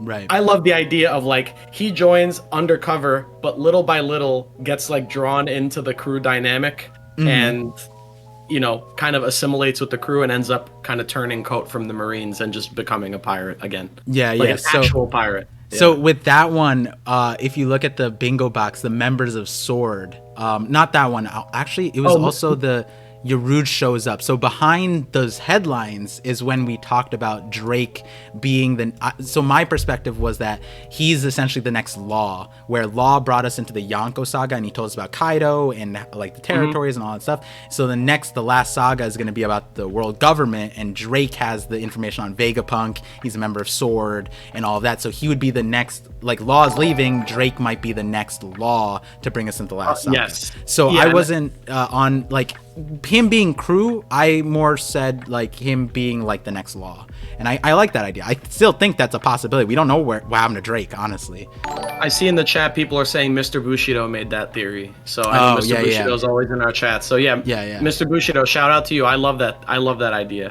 personally. Yeah. So that it's like an iteration. Like that. He's in my Discord too, where I was saying my I haven't read through all of his logic, but the logic put out here is like, I've ever since that moment in like chapter 990 where Drake has that thing. I felt like he was going to be the next Law. Even back on Wano, it was just kind of weird. Drake's character is really weird, and we see the kind of like uncertainty almost with his character. Like, is Oda just going to kill him like Hawkins, or was he the 1% man, or like all of these different things? It's like even Toei fumbled that apparently. Like, so I would really like if Drake would come in as the next Law to guide us into the last saga. I like his character, and he's not one without basis too. He has a backstory that stemmed from Dressrosa. His father was the one that Doflamingo was going to take the Opi no Mi from. So there is more to Drake than we know. He's also the one who brought Caribou to Wano. Because he captured him in the cover story. So it's kind of like, more ways than not, Drake is this character that's being tied to Caribou, who obviously is going to have future relevance. He's tied to Kobe because in chapter 990, 991, it's the sword, the connection. So Kobe is obviously very important. He had the connection with Luffy directly, like and in front of the crew, which is something that even Yamato didn't get. Drake in front of the Zoro and Jinbei was like, they were like, "Hey, yo, we can't just accept you." And then Drake's like, "But you're captain." But like, like he at least got that. Full. So we at least got that for Drake, and so, when you think about these points, and then you think back on Sabaody, he was the person who told us that the pacifistas have Kizaru's lasers, which ties us to the very beginning about Vegapunk, which is a huge mystery ahead. So there's like the words that come out of Drake's mouth have been so important. The characters he's been associated, it just doesn't make sense for him not to continue to be important later on. I think Oda's definitely gonna use him in the future. And it would be amazing to show us how good Luffy is at winning people over, to have maybe one of the last crewmates be a former Marine joining the pirates through Luffy, because we haven't had that yet. And the last crewmate that joined was a warlord. So we're at the halfway point, right? Like, we have the warlords who worked for the world government, but they were pirates, and one of them joined Luffy. Now we might just have a straight up member of the Marines joining Luffy. I could see that being like a really good culmination. It's either him or Smoker that would be best for that. I think you said that same thing at the last collab thing. You brought up Smoker, and then I laughed, and I was like, that's more just theory. I love that video. I still love that video. Yeah, I'm a simp for that theory. Yeah. So we'll there's not too many left, so then we'll get back to the bingo board in a second. So Mr. Bushido, thank you for joining as a member. 2 months. Thank you. He said, got to eat those carrots to improve your vision. This is true. Beta carotene is great for your eyes. Vitamin A, but beta carotene in carrots. Matt Cypher did Bits chat, and he said, I don't know why I said it like that, but he did Bond Clay for Final Nakama. I like Bond Clay. I'm with it. And he said, also check out this mod for Elden Ring. It's a One Piece mod. I'll check it out towards the end of this stream, so we can if we can actually look at it in the context without breaking the flow. And then Mr. Rubik's $10 super chat. Thank you. Appreciate that. He said, with the context that Hiyori was talking about Orochi directly, when she said he's born to burn, in my opinion, it would be cool if Shirahoshi later helps Hiyori overcome her resentment towards Orochi specifically. I like that if it's truly like, you know what? No. That even with, our interpretation of that line, Shirahoshi is a character, even back with the Otahime situation, when she knew Hody killed Otahime, her mom, and she bottled up and overcame that resentment and hatred for the betterment of herself and her community, her society, her, you know, everything. And to the point where Jinbei was shocked. He was like, what? You knew this whole time and you've been holding it in? And that would be a really, really good interaction, right? Whether Hiyori continues the resentment to the point where it, you know, carries on in the story, where, you know, like when we saw the princesses interacting about Luffy, it's not like they carried on the resentments from their relative arcs into that conversation, right? So in that line, it might not make sense, but it would be a cool moment. What do you think, Hidden, on that one? Yeah, I mean, I feel like Hiyori doesn't really need to overcome any resentment towards Orochi. He like murdered her family and like genocided and enslaved the people of Wano for 2 decades. I feel like all the resentment that Orochi is getting and all the hate that he's getting is completely deserved. And like I understand, like, don't continue the cycle of hate. Don't, like, you know, the whole message is I don't know, like, don't stoop to Orochi's level, but it's not like Hiyori is blaming all the Kurozumi here like people think. It's not like she's carrying that hatred forward to anyone besides Orochi. I think Orochi deserves all of it. So yeah, and I think more so it's like it's not like it's gonna inhibit her growth, right? Because that's the important part. And I think even more than that, history is not to be forgotten but acknowledged. So acknowledging the crimes that Orochi has committed is important, and then, you know, moving past it, not letting this if it's an ongoing thing, that's going to inhibit you, right? But once you get past it and you overcome it or whatever, acknowledging what he did and then being better, being different, you know, changing things, that's you can overcome that just by actions, right? And Momo's Wano might already be a pathway towards that. So Make's super chat says, Pell said this is my duty to sacrifice myself and save Arabasta. Yamato said, I'm about to head over to Luffy and the gang, but neither did it. Wait, but she did head over to Luffy and the gang. And Pell did sacrifice himself. It's just afterwards. He just survived. Yeah. Like, I think he had the intention to die there, but he just managed to. Like, I mean, if I was carrying a giant, like, essentially cartoonish bomb in the sky, I would be resolving myself to death. Right? The aftermath of that does not take away from his words. You know, it's not like he was just like, oh shit, I'm still alive, and he tries to like end his situation. He's like, that wasn't supposed to happen. You know what I mean? So I don't think it's a counter to that. Matt Cypher with the bits said, this is controversial, but Hiyori says Kurozumi were born to burn. Will there be a new Kurozumi in the story? It's possible. I have a few theories that say there are Kurozumi outside of Wano, and there might be Kurozumi inside of Wano. But I think from what our understanding is at the moment, we're supposed to understand that outside of Randy Choi's theory that Tama's Kurozumi, outside of mine that Toko's Kurozumi, I think the understanding is Kanjuro and Orochi were the last of it, which now essentially took care of all the super chats. But going back to the one that brings us back to the board is Mr. Bushido says it makes no sense that none of them thought about the fleet is what I'm assuming, and that brings us to another L that we had.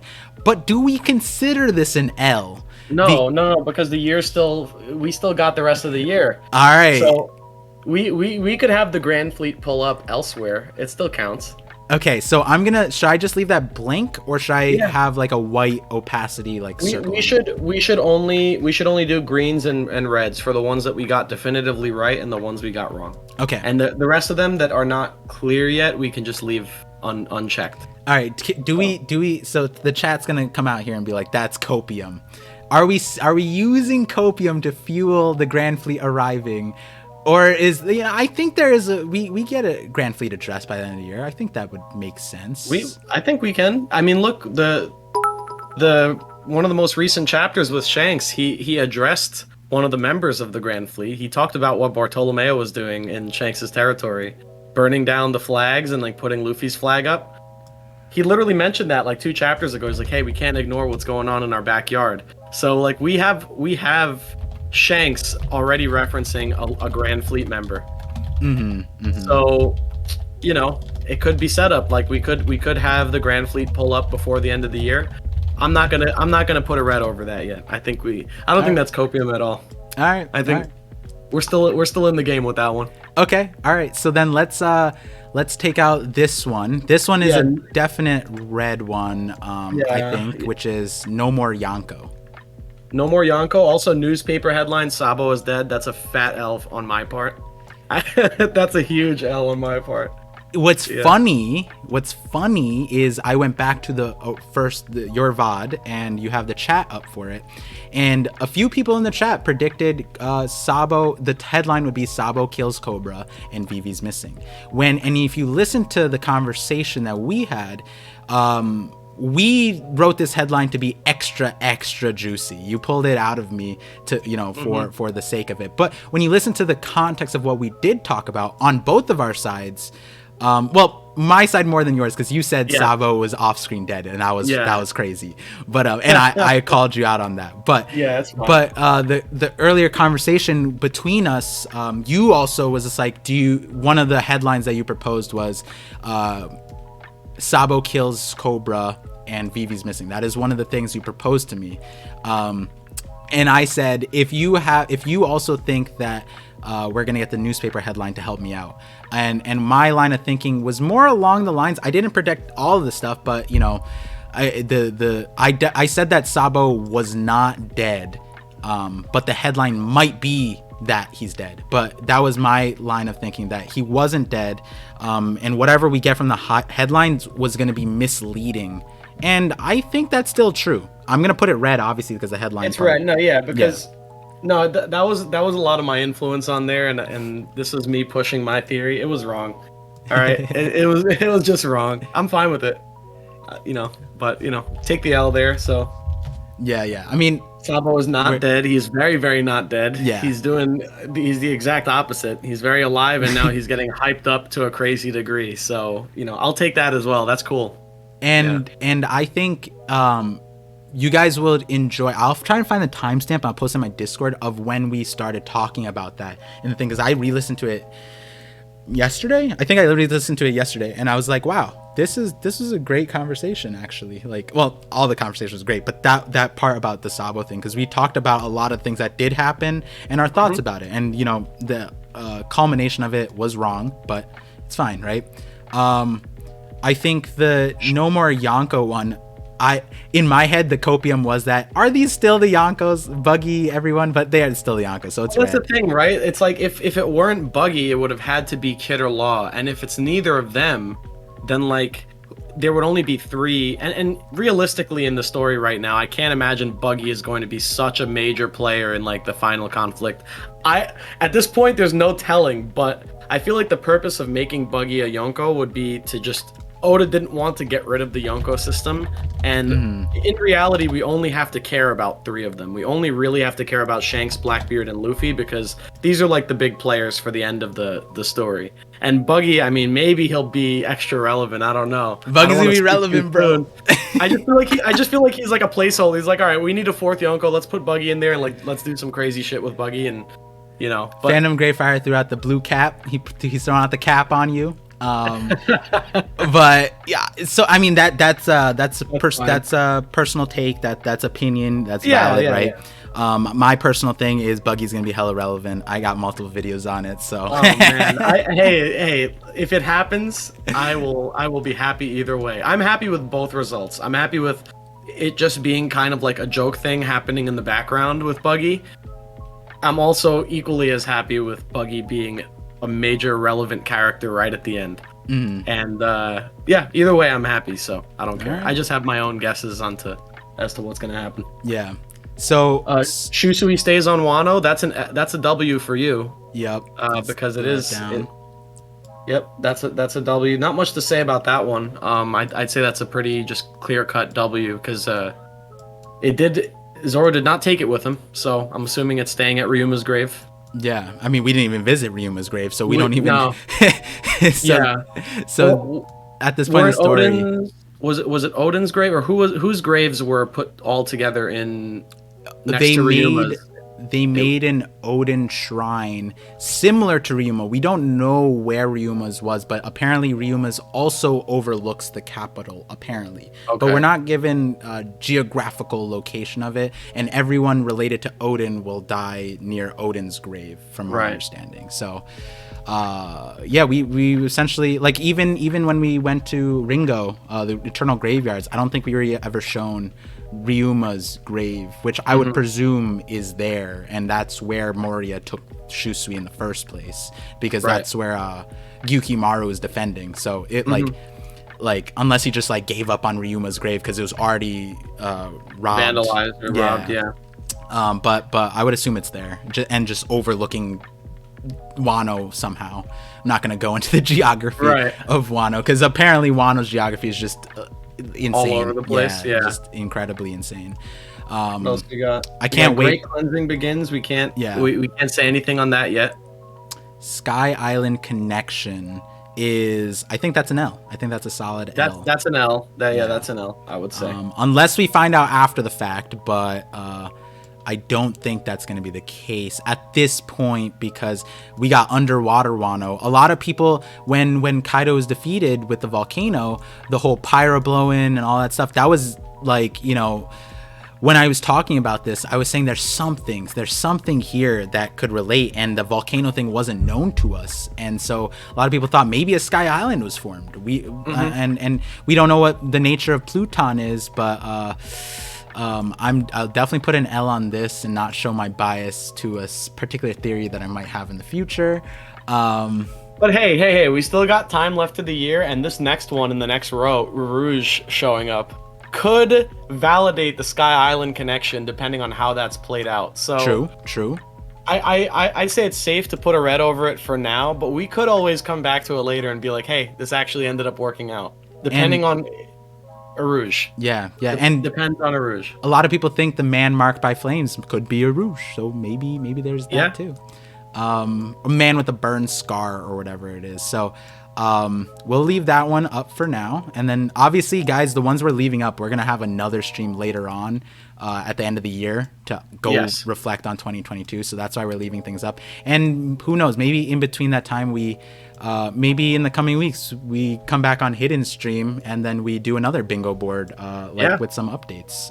Well, when 2022 ends and 2023 starts, we'll definitely have to do like one stream on your channel where we like wrap up the bingo board, and then we'll do another one of those same streams on mine where we do the new one for 2023.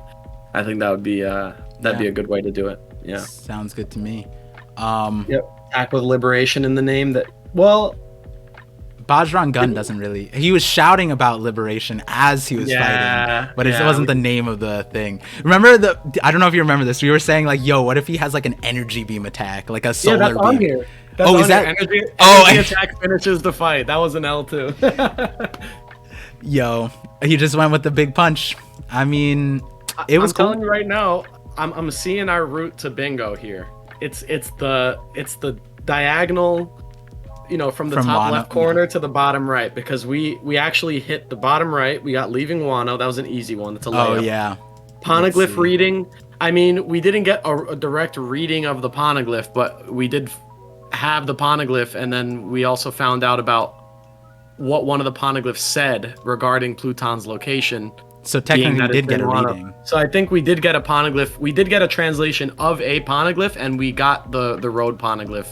So I thought that up to a W. Yeah, and I don't think we're not gonna get some others within this year, right? Like I feel like we have to. And so even though there's a soft W, I think it's a W that gets stronger and stronger as the year goes on. Yeah, because we actually learned what the Alabasta poneglyph said. Yeah. This year. Right. So we didn't know. We just knew. We thought it was like history, and Robin was just lying about it. Now we found out that it actually said where Pluton was, and that Pluton's in Wano. So we got a reading of a poneglyph. Just recently, so it counts.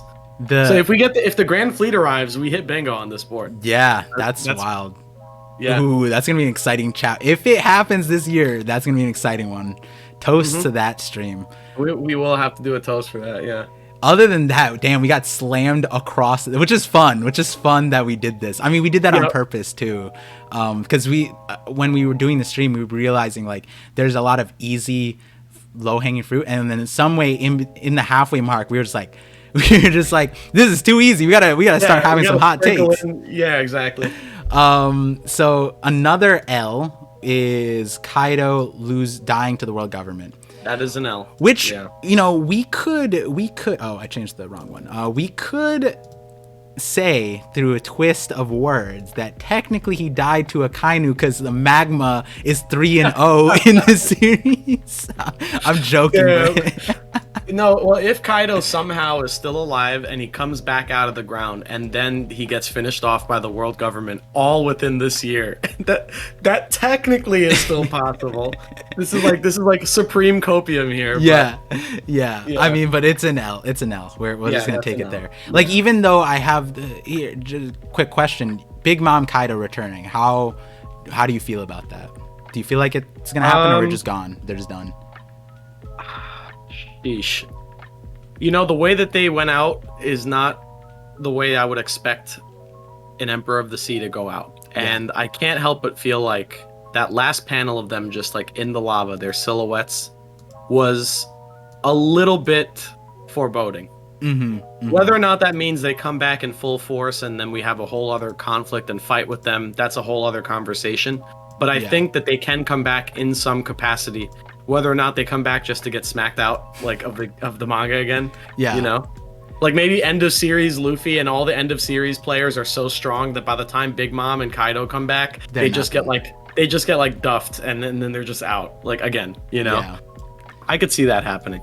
So yeah, it's just I just resolved myself to be like, when Oda brings him back, he brings him back. Like, it's fine. Like, I'm not gonna think about it too much. But at this point, they're dead to me. Like, if I have a feeling that Big Mom's line is the biggest thing. She was staring at the lava and said, "This won't kill me." So, and then like you said about Kaido stuff, like if they come back, I said this in one of my prediction, my Joy Boy Alliance thumbnail video, where I was saying like, if Oda kills them here and he wants to bring them back, it's gonna be more difficult. And if he does go that route, then I don't like it. It won't be something. It won't be in a way that we can like foresee. It's just gonna be dropped on us, I think. Yeah, I mean, especially in Kaido's case, like Kaido's a dragon, and he's a dragon. He has Conqueror's Haki like on his entire body. Like he's very, very resilient, and and in his dragon form, he can pretty much coat himself in lava.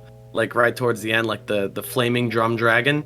Like, I don't know. I think if there's anyone that can resist being thrown into lava, it's Kaido, because if the guy really did want to, off himself and he tried jumping from a sky island, I can't imagine he wouldn't have tried just jumping into the nearby volcano. That's it's not as clear cut. It's not a clear cut death. So yeah. I went into this other stream, by the way. I mean, I had a lot of collabs, but I was like, scouting out, and they were talking about a completely different series. And it was funny because they said something that felt very One Piece to me. They were like, there's no body, so we can't confirm the death. And I feel like in other series, that's not like the logic you would use. Yeah. And I was just like, I know this guy reads One Piece because he said that shit. So that's a One Piece thing. That's such a One Piece thing. Yeah. It's like you don't know until you know, for sure. Yeah. So I'm looking here. See new ancient weapon info. That's a big green right there. That was that was a solid one. Denjiro's face goes back to normal. Unfortunately, that's one of my favorites. That one did not happen. Yeah, that one was. Wanted that.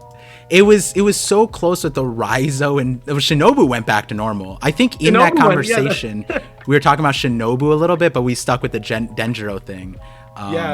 It's funny because like something like that actually did end up happening. It just wasn't with Denjiro; it was with Shinobu. Yeah. I wonder if Raizo is also going to look different. I mean, we saw Raizo in this last chapter. He's completely the same. Oh yeah, right. Yeah. Oh, he's the same. All right. But he's just cursed forever with a massive head. Which was it's interesting, right? Because like, let's say we said Shinobu here. Shinobu goes back to normal. I don't know how we would have predicted that, but like that would also mean that like we got the right answer from the wrong equation. You know what I mean? Because we wouldn't have predicted Ryokugu had the forest root that has a suck no mi inside of it that has liposuction powers. Like, you know what I mean? So it's pretty interesting. Yeah, that was a left field thing. Onigashima falls on Wano is a red. Let's see if we can do. Yeah, I put green for Vivi's captured. Yes, I would say that counts. Yeah, unless we find out like she just like left on her own accord or some way, but she's missing. So we like, I'm just gonna put down that she's captured by something, right? Yeah. Onigashima falls on Wano. That one was true. We didn't say flower capital. But it wasn't. It didn't really fall. It was like. Oh, the context of the conversation. Yeah, the context was that it was actually gonna fall. Right, and it was like gonna reset Wano. Yeah, but that didn't happen. Right. Okay. So, members of Sword. We didn't get yet. We don't have to do that. Significance of the moon. The closest thing was Tama's Kibidango. We still have time for these things. Like Luffy goes down again is a red, but aside from that, wait, no, that one was true. Remember, he went out of Gear 5. Remember, he fell That's back not down. him going down. That's not him going Wait, down. Hold on. I think that's him going down again. I'm talking like losing a round of the fight. He didn't lose a round. After he went Gear 5th, it was a W from there. We'll include the chat here again. Let's see what they say about this. Yeah, you guys tell us, because I think that doesn't count. After going Gear 5, did Luffy go down again? I'm trying to remember what panel it was, or not what panel, what chapter. I think it was 1046, or is it 1045?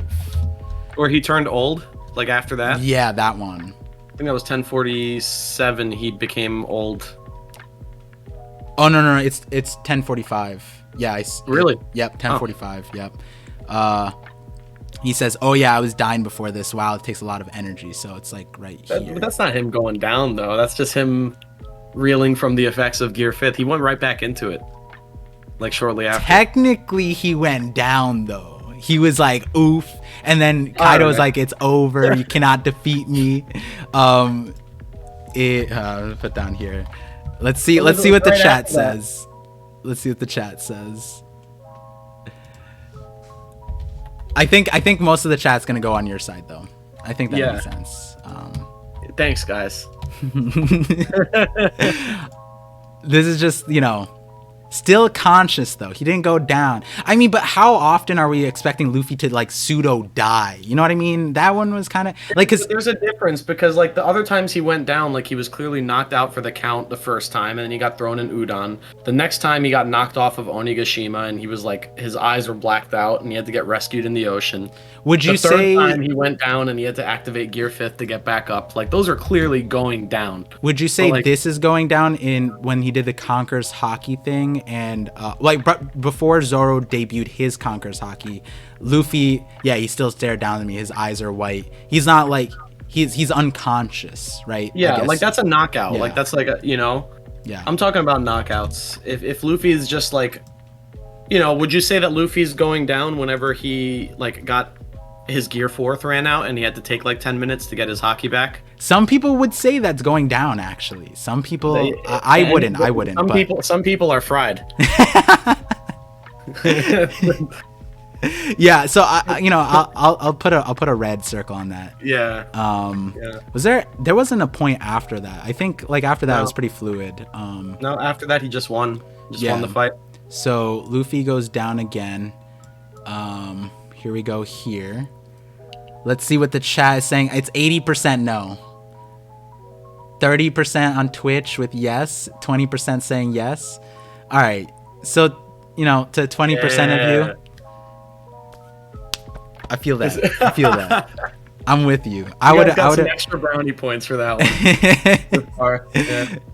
Feel free to put in the chat if you said yes to this, so I can mentally note down who those chads are. I'm just joking. I mean, it makes sense. I mean, when you think about it like that, we kind of forced a lot of topics that were core to before Act 3 ends, right? And so we have 1, 2, 3, 4, 5, 6, only 6 things that weren't addressed, that could still be, and we're banking on the Grand Fleet. So other than that, I mean, this is pretty solid in my opinion. I think it's like almost it's like half and half, and we were purposely being out of pocket a little bit in that stream. Yeah, and I think part of the reason a lot of this list is like related to Act 3 of Wano is because we didn't know exactly when Act 3 was going to end at the time. Like we still just got into the Gear 5th fight. So like there was no telling. We could have had another 30 chapters of Wano for all we knew. Considering how long this arc's been going, it already broke the precedence for arc length by that point. So, it's hard to judge. I still think the Sky Island connection has a potential to make a comeback. It's red for now, but that's a 7th. That's like a honorable mention 7th potential thing on the bingo board that could hit. So yeah, I'm gonna save this so we have this to review later on. Beautiful. Which is so that I'm glad we got this. The timing of this stream was incredible. You landed in America, you came back, did your own stream, you had your thing, and Wano ended, and perfect timing to get you back to talk about a lot of these things. And so before we talk about, do you still have enough time? Can we go till 6, or is that pushing it too much? We can go to like 6:15. That's good enough for me. And I would love to talk a little bit about the Film Red anime episode stuff. So you guys have seen, I'm assuming you guys have watched episodes 1029 and 1030 of the anime, which is like the filler that's supposed to connect into Film Red. So I can talk a little bit about that, and maybe I'm not going to say anything spoiler tier about the movie, but I can give my thoughts on the movie. I wrote a lengthy review on Twitter. Right. So we'll just, there's 2 super chats or bits that I'll bring up, and then we'll switch gears into the next thing. How much time? We have a little bit. We can check into the chat afterwards, depending on the time. But Matt Cypher with the bits, he said, also want to hear your thoughts on a theory I have of hidden D families, like the royal families of Wano, with names that refer to the moon somehow. Yeah, so I have a theory that kind of connects that there might be more D clan hidden D clan. I mean, this was talked about in light of like the Nolan video, and we talk about like law, and I talked about this with hidden too, where like water was the hidden name. So Mont Blanc might be a hidden name that Nolan just didn't know about because the history is forgotten. So when the Gorosei heard Nolan Mont Blanc, or Mont Blanc Nolan, they're like, wait, that's the Mont family or whatever, that's the hidden name, and then that might have put a target on his back. And so when we're talking about like hiding names, you could delete it, you could forget and just incorporate it into your name. There's so many ways that family can go on and incorporate their names or hide their names. So there's definitely a world where that is. And Wano being isolated, maybe the Moon Clan does relate to that. And I think in your major video you did talk about that a little bit, right? Yeah, and I can say for certainty that there might might be the case. It's just I'm privy to certain information that I don't want to share. Gotcha. So that's all I'll say. But I think that's a possibility. Yeah. Okay. So we know. I know what you mean. I know what you mean. Okay. So we won't talk about that more. Let's see. Matt Cypher again with the bits. He says Kaido and Big Mom will find Pluton first, bust out his men from Udon, and operate out of Pluton. Kaido and Big Mom will find Pluton first, bust out his men from Udon, operate out of Pluton. Interesting. I mean, then we got to figure out what Pluton is, right? So, do you have? I mean, without going into the details, just yes or no. What do you have ideas on Pluton? It's probably a massive ship of some sort. I'd have to guess, because the way rereading Alabasta recently with my friend, Crocodile does talk about what it's capable of, and he talks about it as a super weapon that's capable of destroying and vaporizing entire islands. And then the Water 7 context, where it's like framed in the shipwrights, shipwrights created it. So yeah, I think if there's anything I had to guess, it's just a really big probably crazy, wacky, technologically advanced battleship of some sort. With they could base themselves out of it. It's probably big enough. It must be bigger than an island if it's capable of wiping out an entire island. Do you think all of Wano is a ship and Mount Fuji is the main mast? The caldera that you were talking about could be like the shape of the boat. Maybe. I'll have to reserve my thoughts on that. I actually want to I want to kind of internalize some of that. Yeah. The same thing here. Like you said a lot of things that I have counterpoints to, but that's for a video. That's for a video in the future. It's just funny with the Pluton stuff.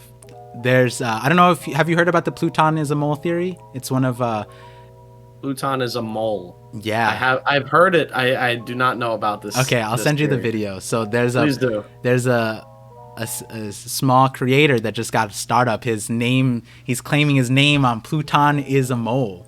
And at first, it sounds like a Mihawk is a sword is a plant, that kind of tier kind of thing. Well, Mihawk is a sword is high tier, but the Pluton is a mole thing. Once you watch the video, has plenty of legs to stand on. I'd be interested in seeing that. That's even from the surface level, it's just crazy. If you remember Dirt Boss, so this isn't teaser to the video because he didn't include this in the video, which I got upset. I was like, yo, how are you gonna do this? Remember the Dirt Boss from Arabasta? Dirt Boss. Yeah, there was a giant mold. It helped Gedatsu make the hot springs. Yeah.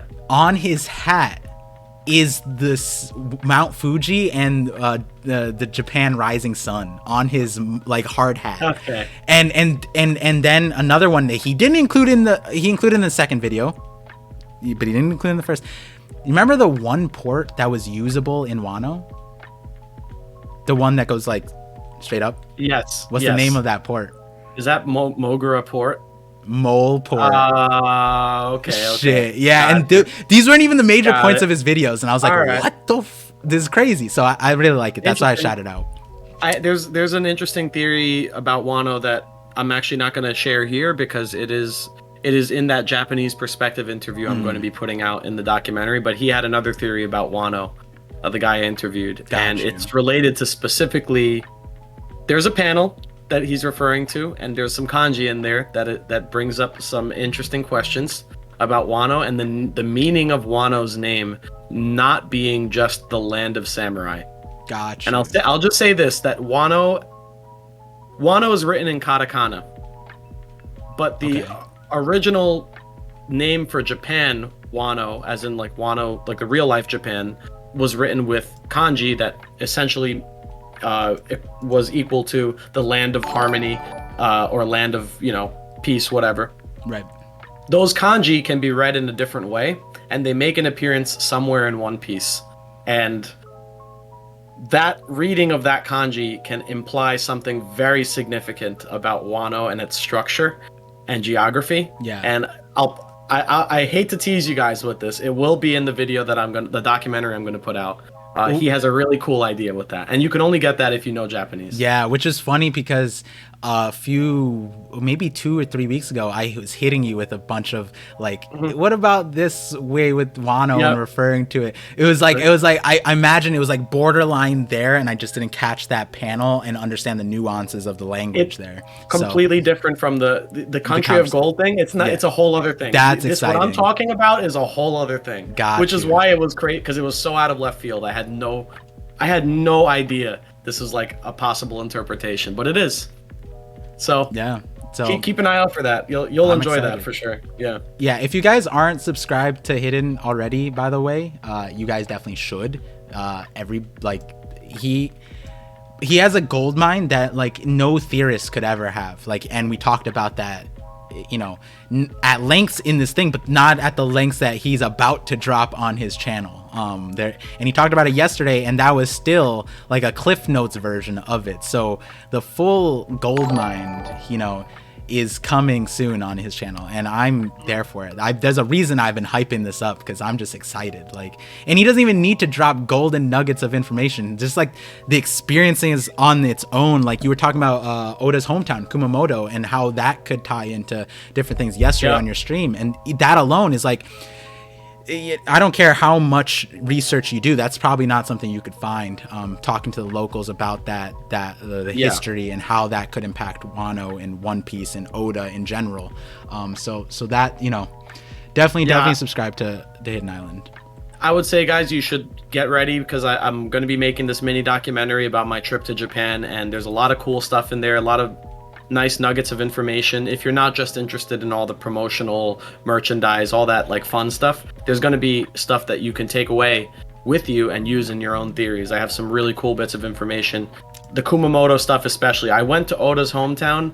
I spoke to one of the locals and I was able to learn something very interesting about Oda's home city and a home prefecture that even the average Japanese person doesn't know. My wife didn't even know, and she lived there her whole life.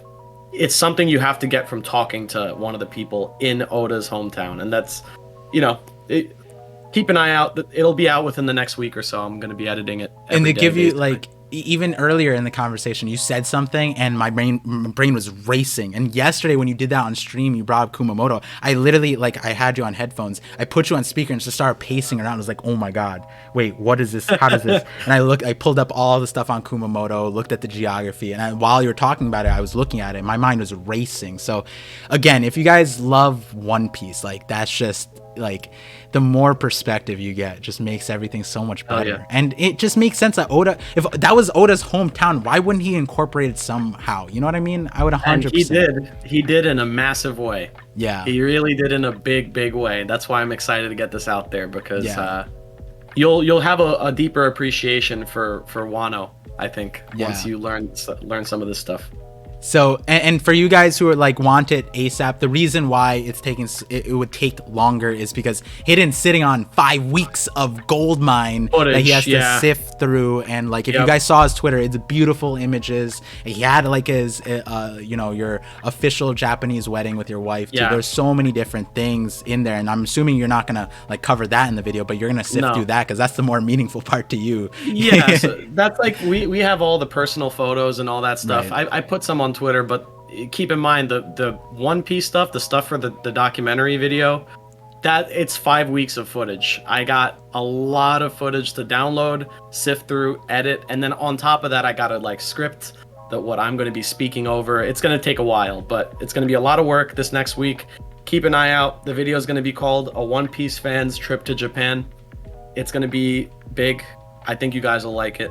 And he was kind man that Hidden is. All while this was happening, he managed to get gifts for me and a few other creators, and I couldn't be more grateful, because like, I don't know when I'll be able to go to Japan. I don't know if I'll ever have the opportunity. I want to, but you know, Hidden doing that for me is super solid. So really appreciate it. Man, you've been a big supporter of the channel for since the beginning. We've been working together, and you've always been on board with like my stuff. It's the least I could do, you know. You and Larry, Mosh, you guys are my boys, so I gotta do it. I gotta do it. So yeah, shout outs to that One Piece Talk and Mosh. Yeah, well, all of that One Piece Talk are my boys. Seth, you're a legend. Like I know he's probably lurking in the chat somewhere. Gotta give him love. And we got some gifts for the community too, in line with all that. And we'll talk about that later on. Mm-hmm. So we'll get to the film Red. Let me just get these last ones and then we'll talk about it. And so Matt Cypher says, so I voted yes on Luffy going down because he looked like the side effect of the energy steroid ran its course, but his fruit regen pulled him back from the brink. It's like how Luffy almost went down last time before putting Lucci down. I'm gonna sit on that a little bit more. I'm gonna look at Eni's lobby, because I think a lot of people would say Luffy went down, but he didn't actually go down. So, you know, but then we're just playing with words. I'm not too big on that bubble being green or red, and we're gonna review it later on. If I feel, you know, very strongly about it, then I'm gonna fight for it next time around. But this time it's red. It's whatever. You know. You know, theory, headcanon, whatever it is. The story is what it is. Yeah. Me and the 70%ers in chat. We hold that W. It is what it is. I see Ichi said he got you the 4 billion volume. I didn't get other people a copy because they give it one per person in the movie theater. So I have two copies of it, mine and my wife's copy. But I do have Volume 4 billion. I was skimming through that. I'm excited to see that once Yeah, I get to I'll it. bring it with me when we meet up. No. I'll show it to you. You can actually right. check it out. Yeah. Sounds good. Sounds good. So, Silver Crown, this one's super chat to you, Hidden. He said, Hidden Island's looking cute today. Facts. He got that drip on, Thanks. like always. Yesterday's drip was even more insane. He dressed up as an admiral. That was an admiral or a captain outfit? That was an admiral. Yeah, it was an admiral outfit. I had a hat to go with it too, but it doesn't fit on my big ass head. So during the break month, they asked me, or it was with Sai. I think it was with Sai. No, it was not on my own. If I had an admiral name, what would it be? And I chose White Shark. So Shiro Same, I think it was. If you had an admiral name, what would it be? You can think about it. Well, if it comes to you, I was trying to stick to like zodiac animals. I was actually thinking about this, like what I would call myself when I came on stream dressed as an admiral. I was gonna go with like orange chicken or something. that's a fun one. Yeah, just because of the Shanks fried chicken stuff, and oh, that's I was funny. inspired by that, and I was gonna be orange chicken. Yeah. What would that be in Japanese? Do you know? I looked it up before, but I don't know right now. Yeah, I couldn't tell you. I'll have to come back to you with that. I'm sure someone in the chat will come up with orange chicken. Yeah, orange chicken. Hit me with that, guys. Yeah. If you got the Japanese on that. Susie asked, how long have we been streaming? About an hour and 45 minutes. So not that long, and we got a little bit longer. Hidden's going to leave around 6:15ish, so in 30 minutes, and I'll continue on stream to talk with you guys, and as I usually do anyways. Corey with the $10 super chat said, Shanks was in the cover story for a wedding, and everyone thought it was Lucky Roo's wedding, but recent info says Lucky Roo can't handle women well. Makes me think it was someone else's wedding. Me and Mosh were going at lengths. We were, because in that cover story they showed cactuses, and we went through every island possible looking for cactuses that looked like it. We couldn't find one. So I think with that one, Oda purposely wanted us to not have clues to who that might be. And 2 hours and 45 minutes. That's time flies, bro. Yeah, not 1 hour and 45 minutes. When we're on stream, the time goes so fast we can't even keep track. We're like it's hard to know how long we've been going. That's how these 5-hour streams happen. It's like that. And I mean, I don't care. One Piece is ending in a few years. I'm gonna cherish these moments. If I devote time to it now, it's like after the fact, are we gonna devote this much time? Maybe, but not as long. You gotta cherish this time, right? For sure. So that's all the super chat. So now, I think let's switch gears into the film Red thing. So to emphasize for the chat, this is not. There's no spoilers. Hidden's gonna redact as all of the stuff, but he watched the movie in Japan. Do you want to just continue on that and like what you want to talk about, and then we'll make it a conversation later. All right.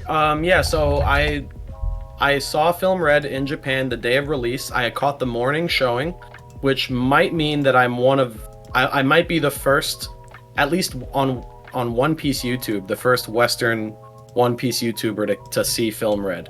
So I caught it as early as humanly possible. First showing, big theater at Namba Station in Osaka. It was packed, man. I walked in there. I swear it was like the most uncanny thing, considering how everywhere else in Japan I was going, there was not many people. A lot of places were very sparse and unpopulated because of Corona. And then you walk into the movie theater, and by the time it got close to the showtime, it was like a can of sardines and it was a big movie theater too. There was just an ocean of people. I have it on video. I'll be able to show that in my documentary. But crazy amount of people. They had, what was it, 3 or 4 separate theaters inside the theater. They had 3 or 4 separate rooms showing the movie at the same time because of how many people were there. Wow. Yeah.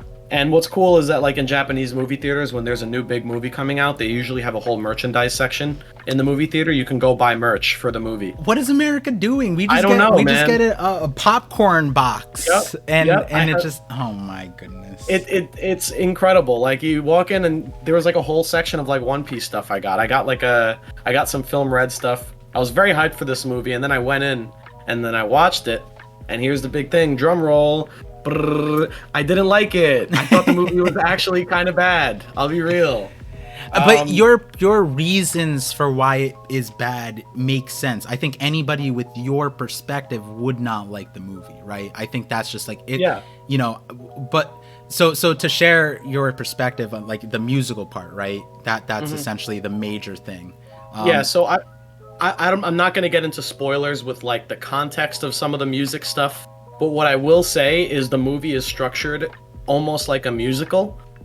So just to give you an idea of the structure of the movie, it's basically story, break out into song, back to the story, another song, story, another song, and then in the last half of the movie, or like the last 30 minutes or so, it's just all action, all story. But for a good chunk of the movie, it constantly keeps breaking away into these musical numbers. And I really, really dislike this because the music clashed, in my opinion, rather hard with One Piece because it's like J-pop, like dance. And you music. don't typically like that music. That's not your I don't genre. typically that's not my cup of tea, and that's fine, you know. It's okay if you don't like the music, but the problem is it's so invasive in the movie itself, where anytime something's about to happen, or like there's some important part, or like some history or backstory being delivered that's about to be delivered, there'll be a point where, you know, Uda will start singing, and then there'll be a music video essentially. And what it is, it's like a music video.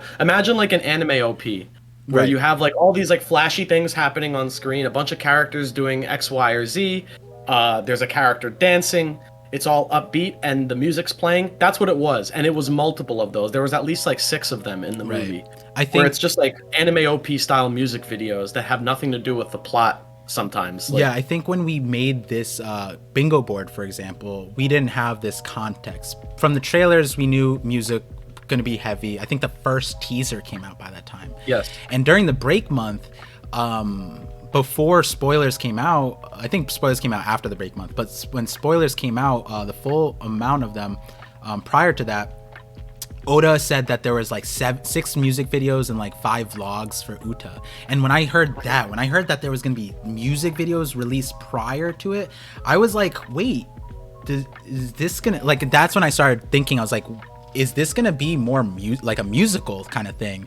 Yeah. And I guess that's confirmed now, where I guess you can get a good idea if you're gonna have like a hidden perspective on this movie if you go check out those music videos, because whether or not the content, have you seen the music videos like from? I haven't. Okay, I didn't either to yeah. full extent, but I would imagine you don't get spoilers in there. Maybe you do, but you get an idea about why, you know, Hidden doesn't like that music in general. So if a majority of the movie is that music and he doesn't enjoy the music, that's a riskier thing in general, right? Yeah, and it's not so much that, it's more so that it's a musical type movie, but I don't want to like, I don't want to give away too much, but I just want to say that every music number in the movie, the entire soundtrack is done by Ado, the singer that's singing Uda's music. Yeah. So every song in the movie is Ado's music.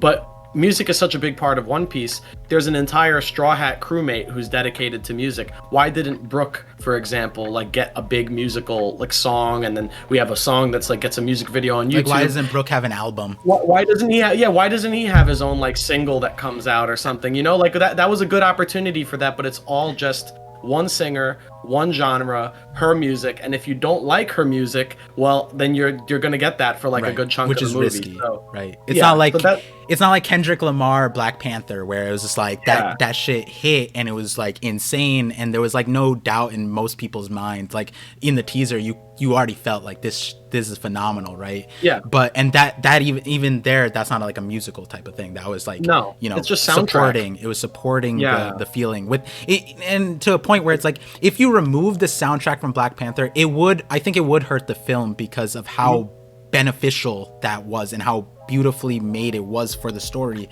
Not all soundtracks are like that, and you know, One Piece is a story that's going to be more musical in the future. So like you're saying, to give, I don't know if you were privy to this because you just got back, but on TikTok and Twitter, I don't know. I haven't been on Twitter. On TikTok, everyone's power scaling Brooke and Uta. Like everyone's like, I like Uta's trash. Brooke's Bing Sake is way better, or flip flop. And it's like crazy how toxic it got. And I was like, damn, we didn't even watch the movie yet. What's happening? Yeah.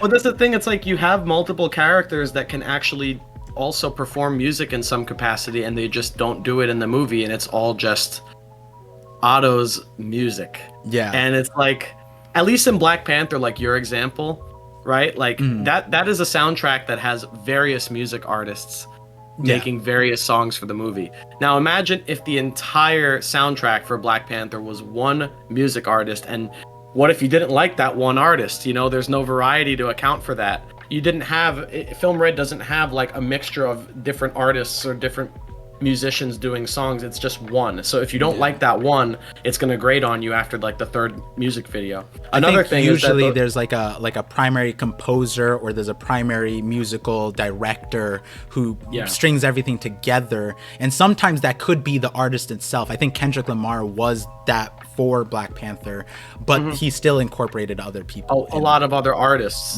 So if you had Otto oversee the soundtrack for the movie and then brought in other artists, I think that would have went over more.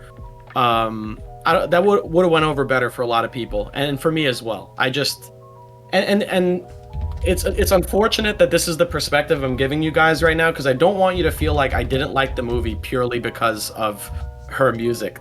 I just can't talk about the other things I didn't like because they're spoiler tier. So the only thing I can talk about is the soundtrack, because you can go listen to the music right now if you wanted to. That's not going to have spoilers in it.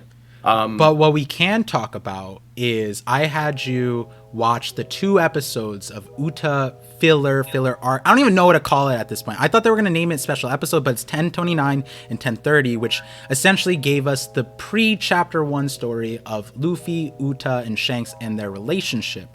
And something that I just watched the watch party yesterday, for episode 1030, and I really liked the second half of the episode. For various reasons, it felt really, really cool. And to the people who aren't watching it, and if you're manga only and not watching the anime and you're waiting to watch One Piece, all that, if you're gonna watch the movie, I would say watch these episodes from my perspective. Hidden's gonna give his perspective in a little bit, but the next episode, 1031, is titled "The Captain's Log: The Legendary Red-Haired Shanks," and I was laughing on stream yesterday. I said this is probably gonna be the greatest filler of all anime history to get Shanks's log in a filler episode. Ain't nobody doing that. Like that would be like getting like Minato, his backstory, more than we did. Like, you know, we see some of Shanks things, but not like if we just got a full Minato's log of being the Hokage, that would be like that level, and we didn't get that, right? So with that in mind, 1030 felt really cool to me because they brought the island of Elgia, which, you know, this is like a soft spoiler, but Hidden brought it up earlier with the Emerald City is not that thing. And if you like look at the city in the thing, they kind of describe it. And I think Elgia was said in the trailers, but like it didn't dawn on me until the episode. It's in the trailers. I'm pretty sure it's in the trailers. Yeah, they said it and they showed it, but it didn't hit me like it did in the episode 1030, which is really, really interesting. Now, there was a few they haven't broke canon timeline yet. I'm watching very carefully for that much, and they even brought the Gorosei in the last episode. And to me, I'm like, all right, Oda had to have some oversight over this. They're not just gonna randomly bring in the Gorosei and just like, Oda's gonna be fine with that. I think Oda has oversight here. I think from what I heard, the animation got pushed onto a third party. It's not Toei doing this animation. I think it's like Toei's overseeing it, but they handed it off to somebody else. So there is that. You know, some of the episode is interesting. There was a very funny moment at the very beginning of 1030. It was literally like I had future sight, because I don't know if you remember, you just watched it, when they were Uta and Luffy were sailing out in their thing and they saw that rock. I was like, what a random rock. It wouldn't make more sense if the Lord of the Coast was here, and then at like right after I said that, it transformed into the Lord of the Coast. I was like, I paused it and I just died. I was like, that's some funny ass shit. They were good episodes. I actually liked the episodes, and they made me unfortunately dislike Film Red more after watching them. And just before you give us your perspective, something that, you know, I was thinking beforehand was like, wow, these episodes came out after a lot of people, Japan, France, wherever, they already aired it, they already saw the movie, but they didn't get these episodes. And I feel like these episodes were really good and they would help the movie. And I was curious because Artur tweeted to somebody saying that your movie experience would be enhanced by watching these episodes first. And then the very next thing I did was, yo, Hidden, have you watched these episodes? And he said no. And I was like, can you watch them before the stream? I'm curious in your take. And so what would you say about these episodes? I would say that if they were part of Film Red, they would enhance Film Red. The fact that they're not a part of Film Red hurts Film Red so much, because these episodes, so once again, no spoilers here, but I'll just talk about Film Red and how Luffy and Uda's relationship is presented in that movie. Very, very surface level explanation. You don't get much of their backstory in the movie. You have like a couple scenes here and there, and you have some stuff in the movie that shows you Luffy and Uda's relationship, but not to the degree that these anime episodes did. And these two filler episodes, I feel like if you like took them, maybe cut them down a little bit and put them in Film Red, it would make Uda feel like a much more compelling, interesting character, and you could understand Luffy's relationship to her a lot better. But in the movie, I really didn't care about Uda at all, and I didn't really feel like I had to care about her because it just wasn't like given to me in a way that felt organic. Like, oh yeah, so now all of a sudden Luffy knows this girl who was like with Shanks back in the day, and like they met when they were young, right? Like that's what we all know that now. We all know that that's how it was presented. So going into the movie, I expected a lot of Film Red to be flashback. I expected a lot of it to show us Shanks, just not in the modern timeline. Like indirectly, Luffy with Uda as a kid, stuff with Shanks, maybe like some drama there, cut to the present, have the whole conflict with Uda and so on and so forth. But the movie didn't do it that way. The movie had like a couple scenes where Luffy sees Uda, and then, you know, we get essentially what we got in these filler episodes, like stuff showing them as kids, but we never get the full picture. These anime episodes gave us a much clearer, fuller picture of not only their relationship, but what Uda's dream is, like why she feels that way. That scene felt nice in the episode. Where they're looking out at the windmills in Fushia, like, bro, if that was in the movie, that would have hit me. But so again, we're talking about Film Red, and our first conversation, the first hour was about Film Red actually, when we talked about it. And one of the things, we had a few predictions which you can't comment on, but I had a few things that later on. So one of the things I questioned you then, and don't say anything, but I'm saying this to the chat, was I was like, with Gear 5, and at the time we learned about Drums of Liberation, I was like, and this movie is supposed to be musically inclined, I was like, there's a world where Oda teases like Gear 5 in the movie, or brings up some concepts around there. And now that we're getting close to the movie, I don't know, like, you know, I've seen some conversations, but it hasn't been like in spoiler context. Also, some of this was prior to the spoilers too, where people were like, you know, we got the Gear 5 picture with the Film Red spoiler thing on one like magazine cover or something, and so people were like, oh my god, we're gonna Gear 5 in it. So I don't know here or there if we're gonna get it in there, but from what I'm understanding is that these episodes, if you included them with the movie, would have made the movie better. Would you have said if you watched these episodes prior to the movie, you would have been happier with the end result? I would have. Well, no, because this is how I am. I'm a picky bastard, you know. Like when you give me episodes like this, and you tell me that these are supposed to lead into the movie, the only thing I can think of is, why weren't they in the movie? Like why didn't they put these episodes are great and they had great moments, and like there's so much cool stuff that we see about Luffy's interactions with Shanks and all this stuff. This would have been great to have in like the first half of the movie, and then it would have upped the drama so much. But Now And all I these can think episodes of, had a musical element to it. To the yes, 1029 almost was like not half musical, but there was a music section in the first part and there's a music section in the second part. I think in this yeah, episode there also was at least one. And like, you know, I think Oda's style, because previous movies all had a filler arc prior to it, where if you had gone into the movie without watching those episodes, you would have been left a little bit confused. Buena Vista had one where he almost seemed OP. His or not Buena Vista.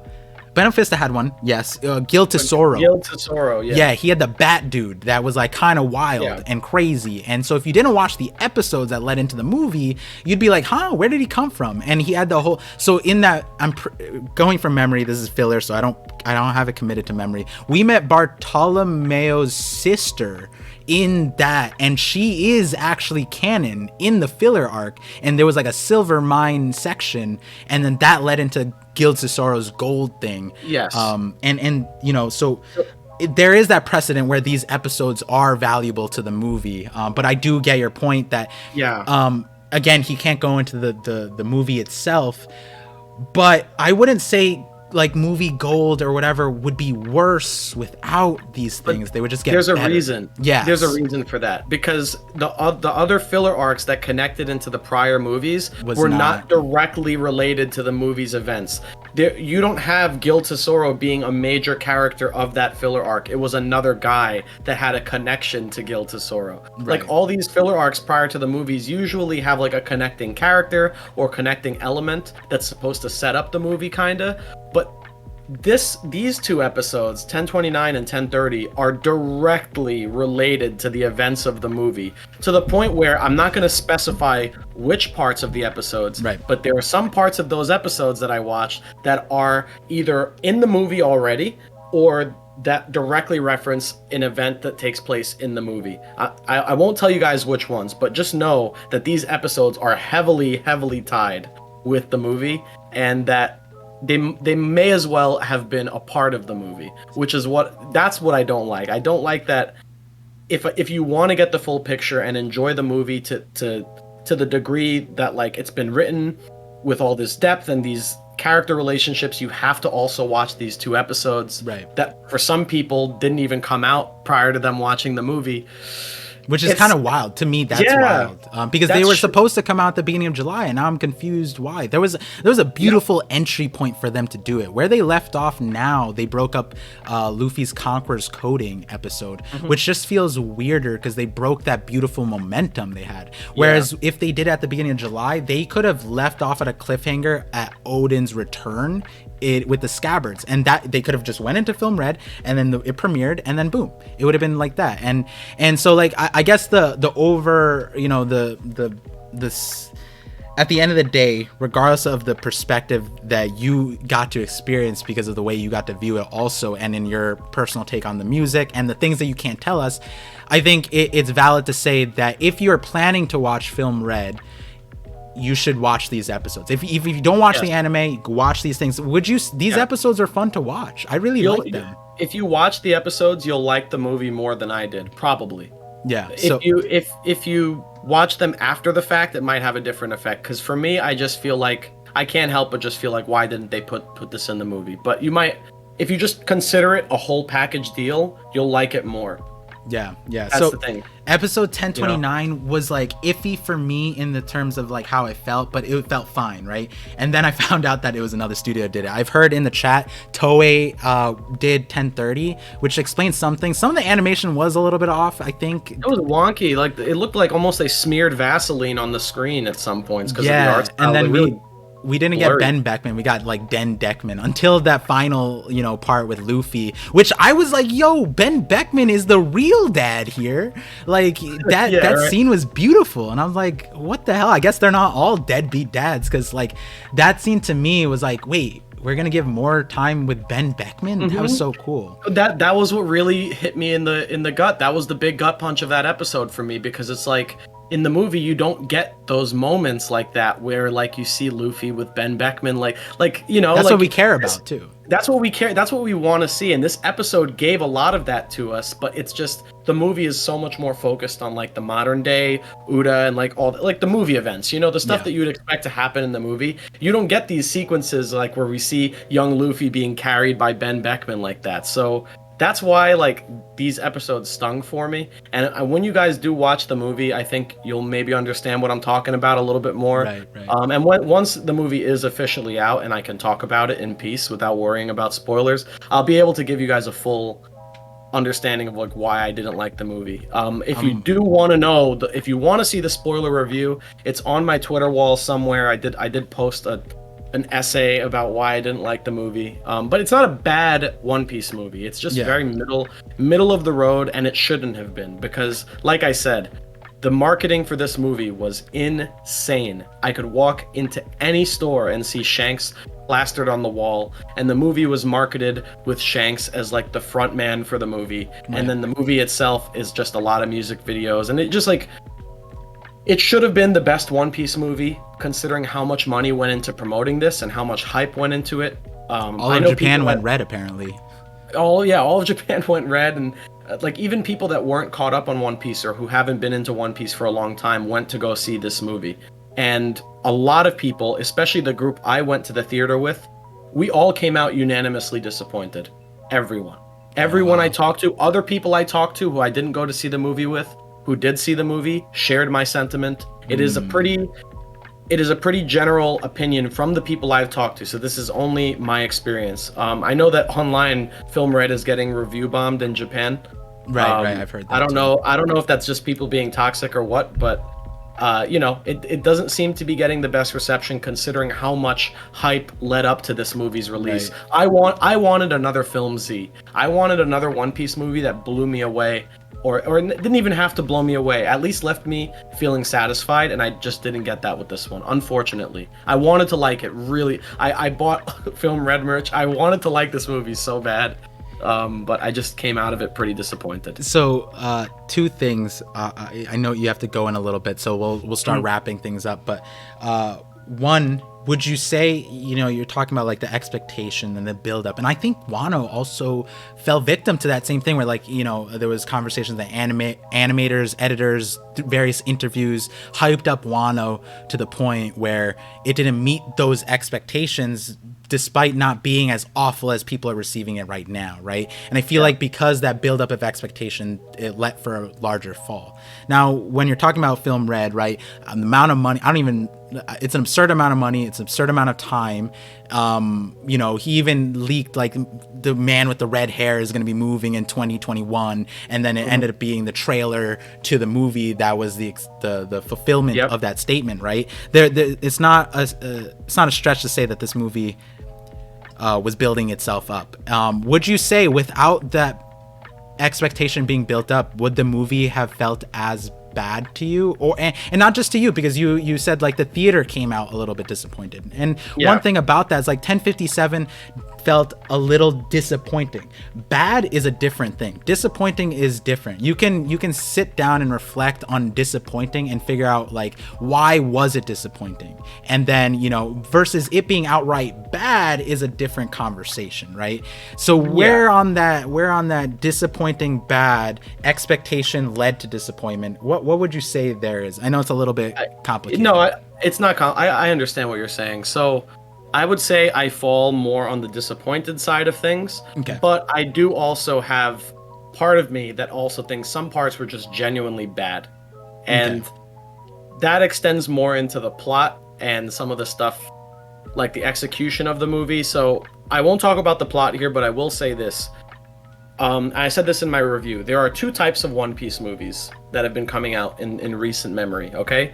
You either have a One Piece movie that is very, very heavy on the story and wants to build like a very fantastical location with a good story and a compelling villain, and it almost feels like a One Piece arc that could have been that ends up in a movie form. I would classify like Film Z into this category. I would say Film Gold is probably in that category as well. But then you have One Piece movies that it's a recent trend where the movie is a big, like, it's like CGI porn where it's like they're just throwing all these special effects onto the screen to wow you. You have like all these characters from like many different arcs showing up to the same place.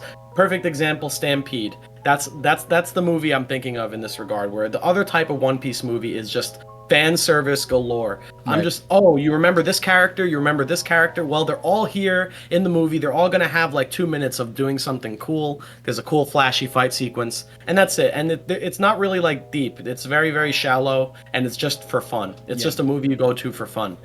Film Red falls into that category, in my opinion. It feels more like a celebration of One Piece to a degree, and like fan servicey, but it doesn't really have much beneath the surface, and that's exemplified by the fact that a large part of the movie is no story. It's music videos. It's a song playing, and then visual eye candy is on the screen, and that's about it. You know, so to the people like that, you know, he's doing a great job of skating the border of spoiling and not spoiling, and you know, whether this sounds spoiling to you in the context of it, I think these are valuable notes to take in, because what essentially Hidden's doing is giving us a realistic expectation of what to expect going into it, which will probably benefit our outcome of the movie, right?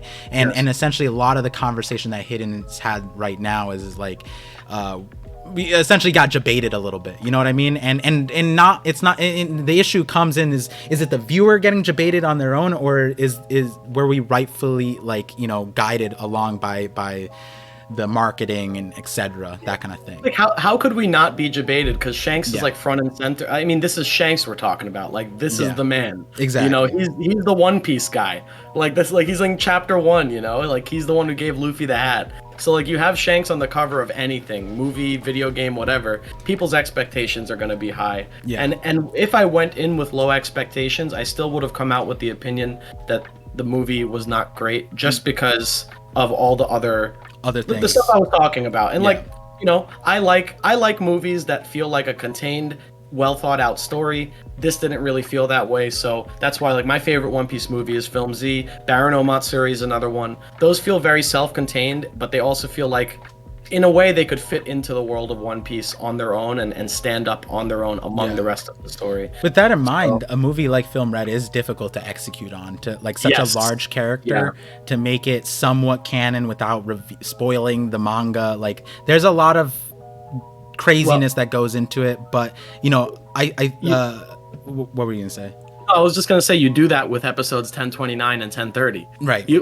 So Film Red's tough to execute, right? The way you do that, though, without ruining the current story, is to show us the flashbacks and to give us those moments with the red hair pirates, which the movie did not deliver on, in my opinion. So. I think your response was essentially, you were hurt by the existence of 1029 and 1030 because it's like, so it's possible. This could have happened, right? Exactly. So they did it. They just didn't do it in the proper packaged way that would have made Movie Red feel better. Exactly. And in that line of context, I think a lot of people are wondering about at the very beginning of the recent chapters, last 3 chapters, is that little page about Uta. I think we're supposed to get 3. Very quickly, should we be looking deeply into that? Does that elevate the story? Not all right. No. So that was my thing. I was like, I don't think these are going to be that crazy. They're not canon as far as I can tell, and it's the manga equivalent of 1029 and 1030. It's the manga equivalent of expanding on the story. Gotcha. So it's like, if you want the full picture for Film Red before going into the movie, you got to read those 1-page parts of the chapters. You got to watch and not understand them, because they're not that understandable from the first place. It's like, they're just kind of weird. You just got to take in that information and then go see the movie, which is like that's the part that hits me. It's like, you know, like, why all this stuff, the manga chapter stuff and then the anime episodes, like, put that in the movie, just like put it in there. I would like it so much more if they did. So right. So I think we talked about as much as we could without you spoiling either your own videos, your trip, or Film Red. I think we did a great job. So just you know, thank you, Hidden, for making the time. I'm sure like jet lag does not get solved in a day. So this man is jet lag, and he's fighting a lot of people on his live stream. Well, not a lot of people, you know, very strongly putting out the perspective that I value and I'll continue to value. And if you guys aren't subscribed to him, you guys should. And so before you go, Hidden, just let them know what you got cooking, where to find you. Sure, Yes. the links will be in the description and in my chat. But yeah, sound off. Thank you, brother. I was just answering someone in the chat. They were asking if the fights were good in the movie. Yes, they were good. They were at least like I said, the visual eye candy was good. Yeah, so thank you for having me on the stream. Surprisingly, my jet lag is doing okay so far. That's good. My normal sleep schedule in America is already degenerate, and it's like I sleep at 4 a.m. anyway. So I know. it's not the worst thing to accommodate back to. Yeah. But thank you for having me on here as always. I appreciate you, man. Congrats to Par. Get W's in the chat, man. This guy hit 20K in the first year of his channel being up. So just got to give him some love. So much respect to you, bro. I can't wait to see what we make together. And as for my channel, I have a few videos in the works right now. So if you're interested in the following, if you're not subscribed already, subscribe. They will be coming out in the near future. So I have this mini documentary on my Japan trip, all that stuff. It's going to be a big video. Look forward to that. I got another video coming out. So if you saw my mega theory, which explains like what I thought the One Piece was and all this stuff, one question I didn't answer in that video and that I got a ton of comments asking about was, why did Roger laugh, right? Like if One Piece is a place and if what I'm theorizing is correct, why would Roger have laughed? Why did he say we got here too early? That question was not answered in my video. Oversight on my part, I apologize. I do have an answer and I plan to make a whole video for that because I have a very clear answer as to why he laughed, not just some grasping at straws. It all connects to this theory. So I will have that video. And then the third one is going to be a video pretty soon. I'm going to talk about One Piece spoiler culture and why I am not a big fan of the way spoiler culture is going with One Piece and what we can do to maybe shift things in a different direction. More specifically, you know how people say, don't put spoilers if it's not in the anime yet. Well, the anime is a year behind. Do we want to wait an entire year before it's okay to put Gear 5th in the thumbnail? No. So if we're not going to wait a year, what's a good time frame to wait? I have an answer and I have a reason for that answer, and I think you might enjoy that video as well if you want a potential solution to the spoiler crisis we're suffering right now. So that's what's on the table, guys. I have character analysis in the works. Come check it out. I'm going to be grinding away. Now that I'm back home, I'm going to be making probably a video a week is my hope, at least. So and their videos I'll be looking forward to. You guys should be looking forward to, and future streams too. We talked about a few of them on here, and he's gonna be Rome Piece. We're gonna do Rome. Yeah, we got a lot of ammo for that one. We talked about some details today. Yeah, we're gonna do that. Yeah. All right, Aiden. So thank you again. Thank you for stopping by. Thank you for your kind words. I wouldn't be enjoying this journey as much as I am right now without you guys in the chat and also the friends that I made with like Hidden, Larry, Sebastian, that One Piece talk, Mosh, everybody. So looking forward to our future conversations. For sure. Same here. Yeah. Thank you, bro. Shout out to that One Piece talk. Love you guys. Shout out to Mosh. Everyone. Thank you guys. Thank you for having me on the stream, Par. It's always a pleasure, and I'll catch you guys later. All right. Have a good one. Enjoy. Take care, guys. Peace out. Thank you. Yeah. All right, guys. We are back to this awful setup. I mean, the other setup was hodgepodge, but like this isn't that much. This isn't great. Like, and I'll be doing a full overhaul. So that being said, I'm gonna stream for a little while longer. I'm gonna respond to the last super chats and bits. I see Larry's in the chat talking up a storm. I saw a question earlier about movie Red that I wanted to respond to and I just forgot. What was I gonna say?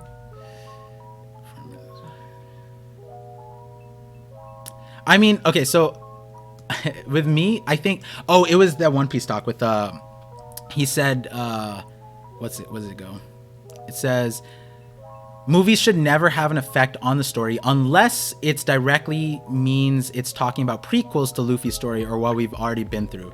And so that's like what Hidden was saying. 1029 and 1030 feel really good. I really like them. I like what they did. Some of the animations off, some of the progressions a little weird, but overall I really liked episode 1030. That being said, I think Oda in general is doing something very different with movies. I think the meta right now, like we see with Demon Slayer, the Mugen Train, that's a canon story as a movie, and trying to figure out how to revitalize the entertainment industry. But Oda was actually like the first that made, you know, none of Naruto movies are canon, or they shouldn't be, because like the third movie Naruto could have probably ended the fourth great ninja war because he created like a planetary sized multi-elemental Rasengan, which is really cool, but I was like, what, where was this? But that being said, with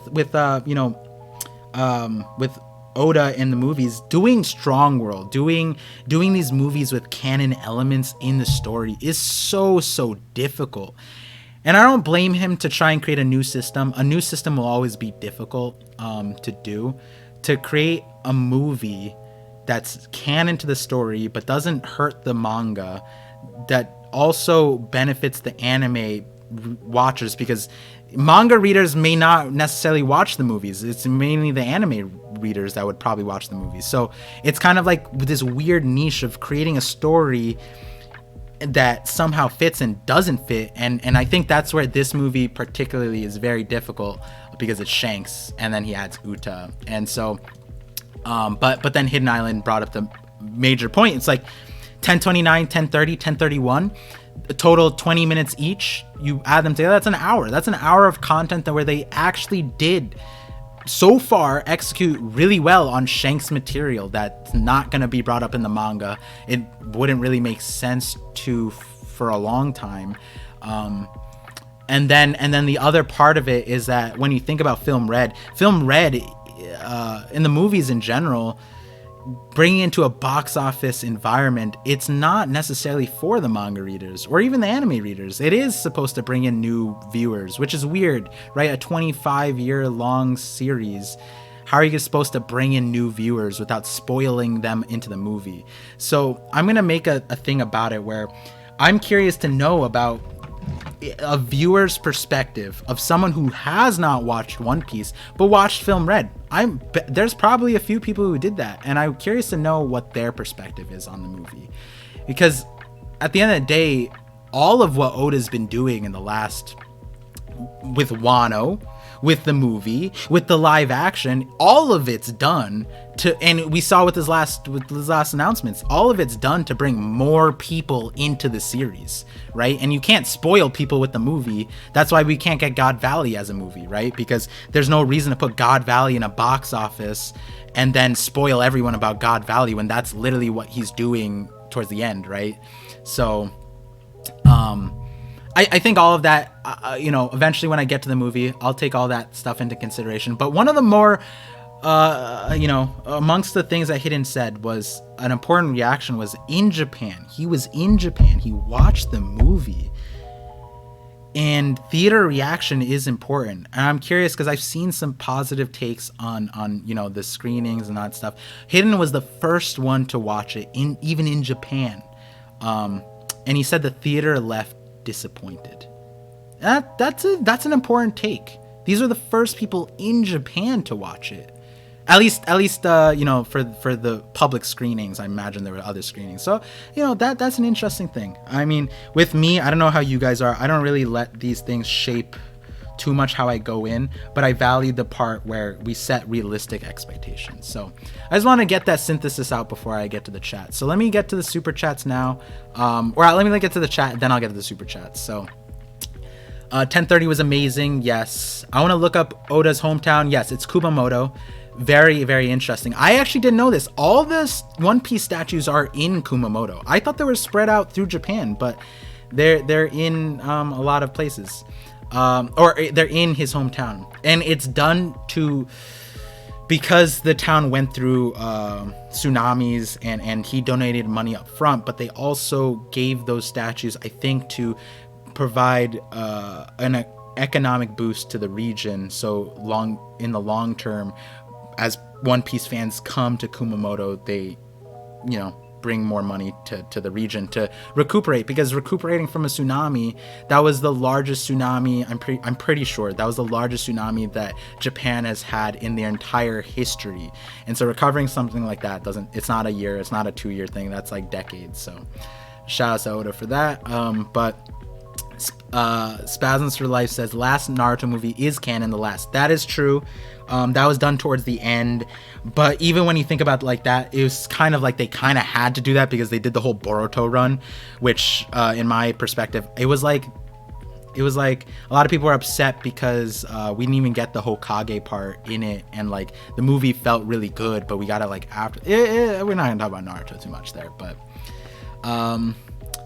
Nav Ku, hopefully I said that right. I was also disappointed it had so much expectation. Yeah, and so, you know, I think when it comes to input like this that we got from Hidden, I think that's really valuable to reassess what we go into the movie expecting.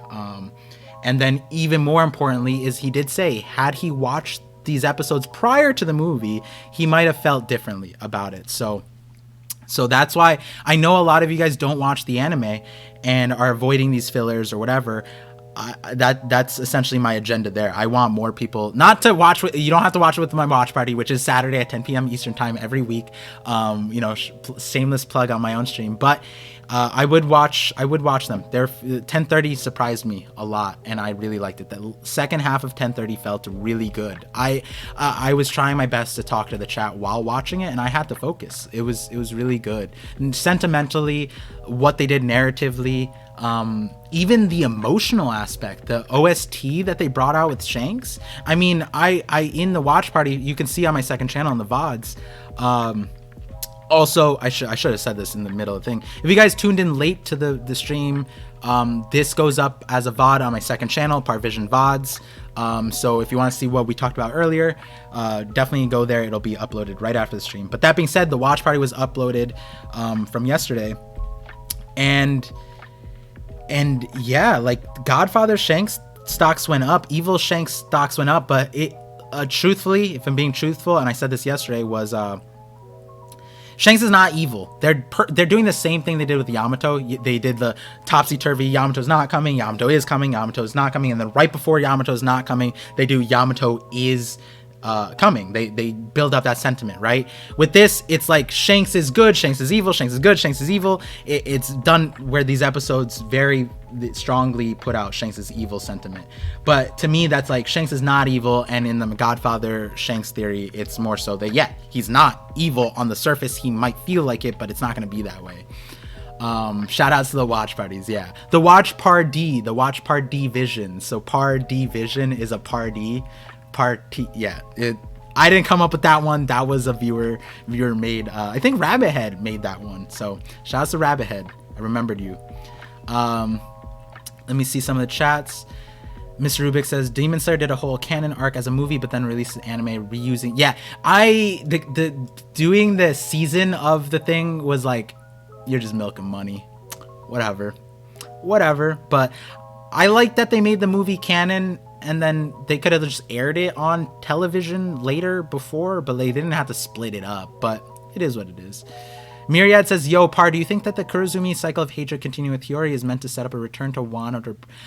No, earlier in the conversation, so if you go to, me and Hidden talk about our base level perspective on the Kurozumi thing. I don't eliminate that Kurozumi thing might be a recurring thematic, but I don't think it's so big that we have to return to Wano. Maybe it's a cover story, I don't know. Tama being Kurozumi would have been really nice, Toko, all that stuff. But I think that the way it would be relevant is if there's Kurozumi outside of Wano, which isn't crazy because Higurashi was said that she spent a majority of her life outside of Wano. Where was she? She was Kurozumi. Also the other dude, I forgot his name, the one with Higurashi. Where was he? So it's very interesting.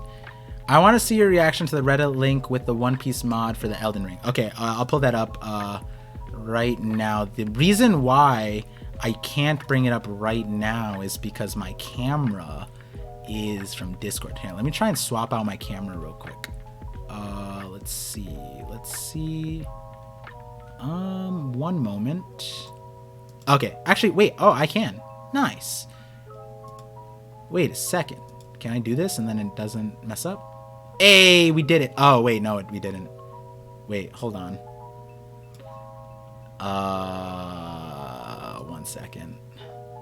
Give me a moment to figure out which camera. I have to clean this up. Oh, there we go. Cool. All right, I did it. So now I can check my Discord. Oh, I can also just leave the Discord call too. Cool. Nice. Am I there? Yeah, we're cool. We're cool. All right, so Matt Cypher, did you tag me?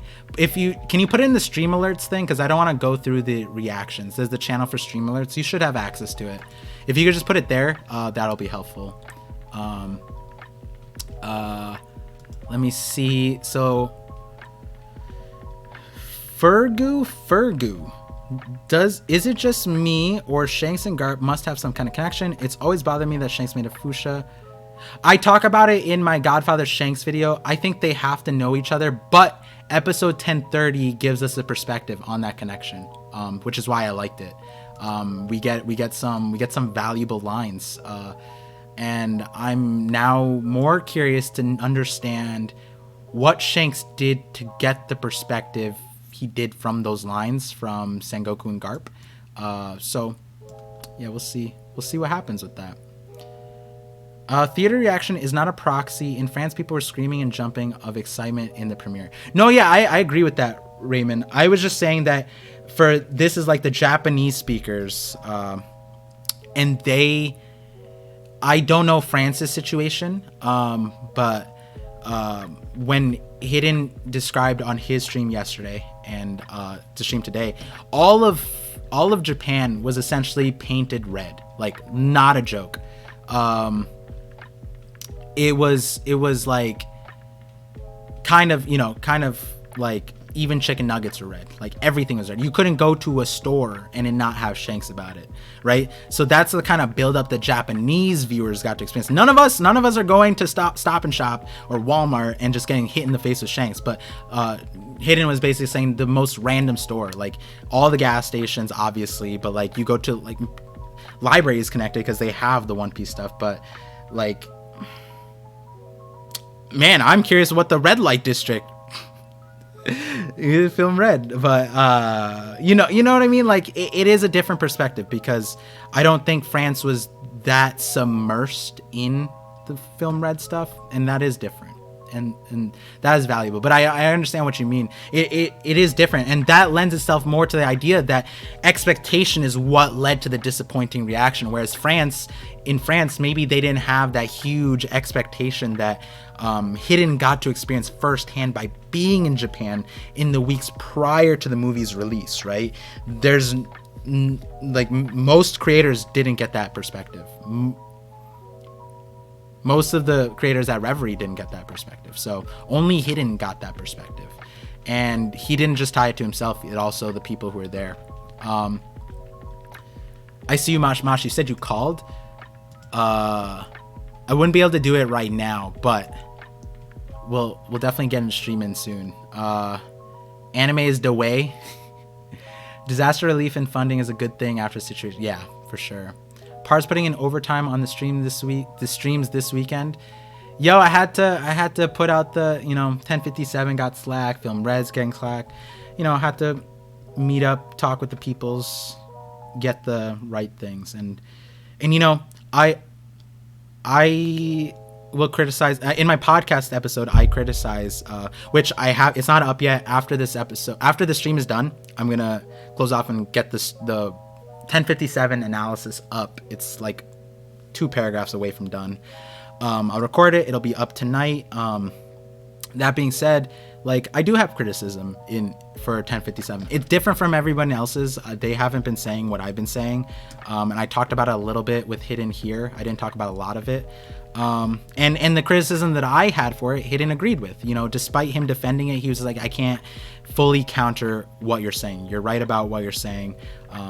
And to me, my main thing is like, right now we're in a weird place where Oda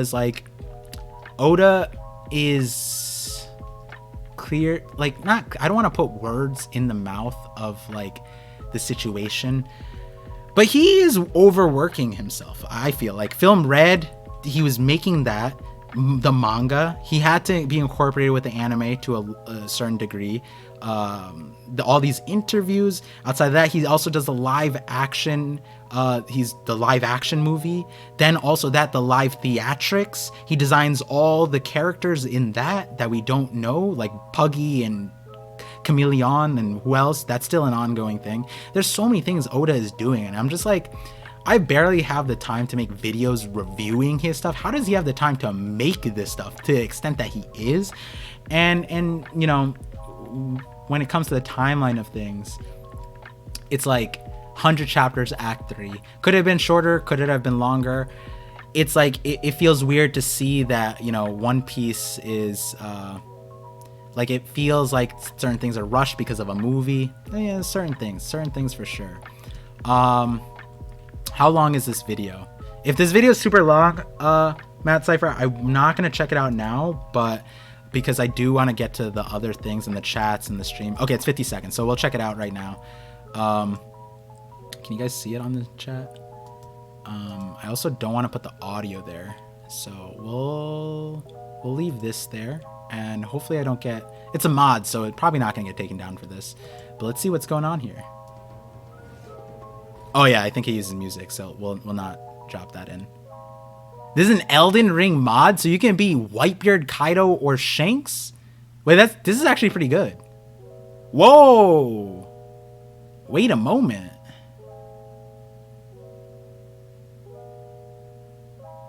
Wait. That's Shanks gameplay. Whoa! Oh, Kaido's a villain. Wow. This is interesting. I mean, like, this alone is like one of those things where it's like One Piece is going places. Wait, is this an act? Like, this isn't by Elden Ring, right? This is like a custom mod, right? This isn't like done by Elden Ring, right? So, can you write that? Okay, it's not. Okay, good. All right. Well, not good, but like that makes sense. Let me see. Par got hidden. Oh, wait, where did that chat go? What the heck?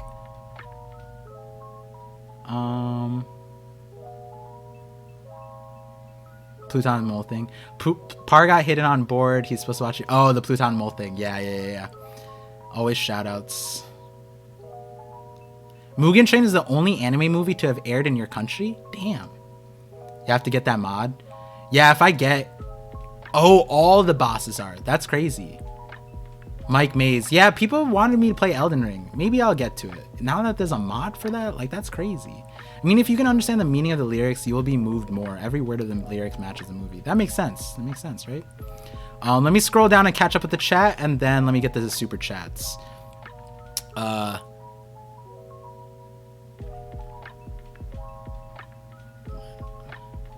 He made the story for the new game for Odyssey. Oda made the game for Odyssey too. I might have missed that. I didn't know that. That's wild. Do I game? Yes, I do. I on Twitch, I sometimes bring it up, but Sai wants me to run League of Legends One Piece Creator Ring. I was on Jay's stream playing Smash. I was on Randy's stream playing Multiverses. I might be doing that more on my streams. I just gotta open up the time more. That being said, the next season of anime, I'm gonna be doing a lot more watch parties, and in line with that, I'm probably going to create a schedule where I can stream more often for variety stuff on my Twitch. So I do One Piece stuff on the Twitch. I'm streaming on Twitch right now, but I'm also going to do other things. I have to create the schedule for it to make sense. Just jumped on the stream. What's your thought of revisiting Wano before the next major island? Revisiting Wano, like the crew comes back? I don't know about that. I don't think we have to necessarily. I'm more aligned to thinking the elements of Wano that are relevant to us will meet us when we need it. Is he really doing all the work, or is he like Kevin Feige? No, I think it's different. That's what I always say about Marvel. Marvel's like a team of people who develop storylines, and whichever one becomes the best in whichever world ends up being incorporated. It's a team of things, but this one's majority Oda and then a few editors and probably some of the other mangaka that are like privy to the final, like Detective Conan. That writer knew everything, apparently. The director of Film Red, which is the Code Geass writer. I think a few other people were probably privy, and maybe he was bound. I mean, it's similar to like what I do with Hidden, Mosh, and like a few other creators. Larry is like, I'll share my theories and ask what they think. I think Oda probably did that on a grander scale, right? But more so how to adjust the middle part rather than the end part. It's actually crazy how well this mod fits. They replaced some of the end game bosses with Yonko. That's wild. They're all villains. I got you now. That makes sense.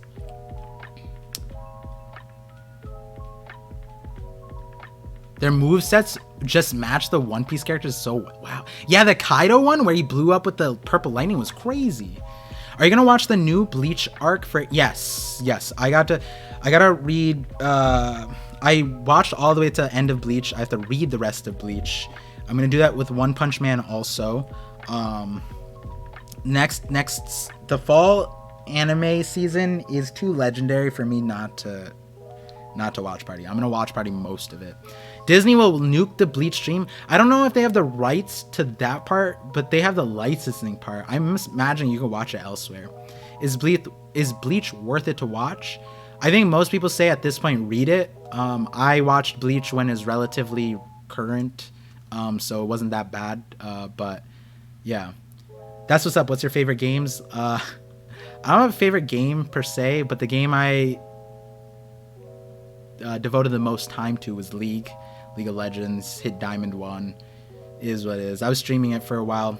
A past version of Parvision was streaming League, and I could have done it if I continued. I streamed for 1 month, and then life hit me, so I had to switch gears. But please read Bleach. It is a lot of fun.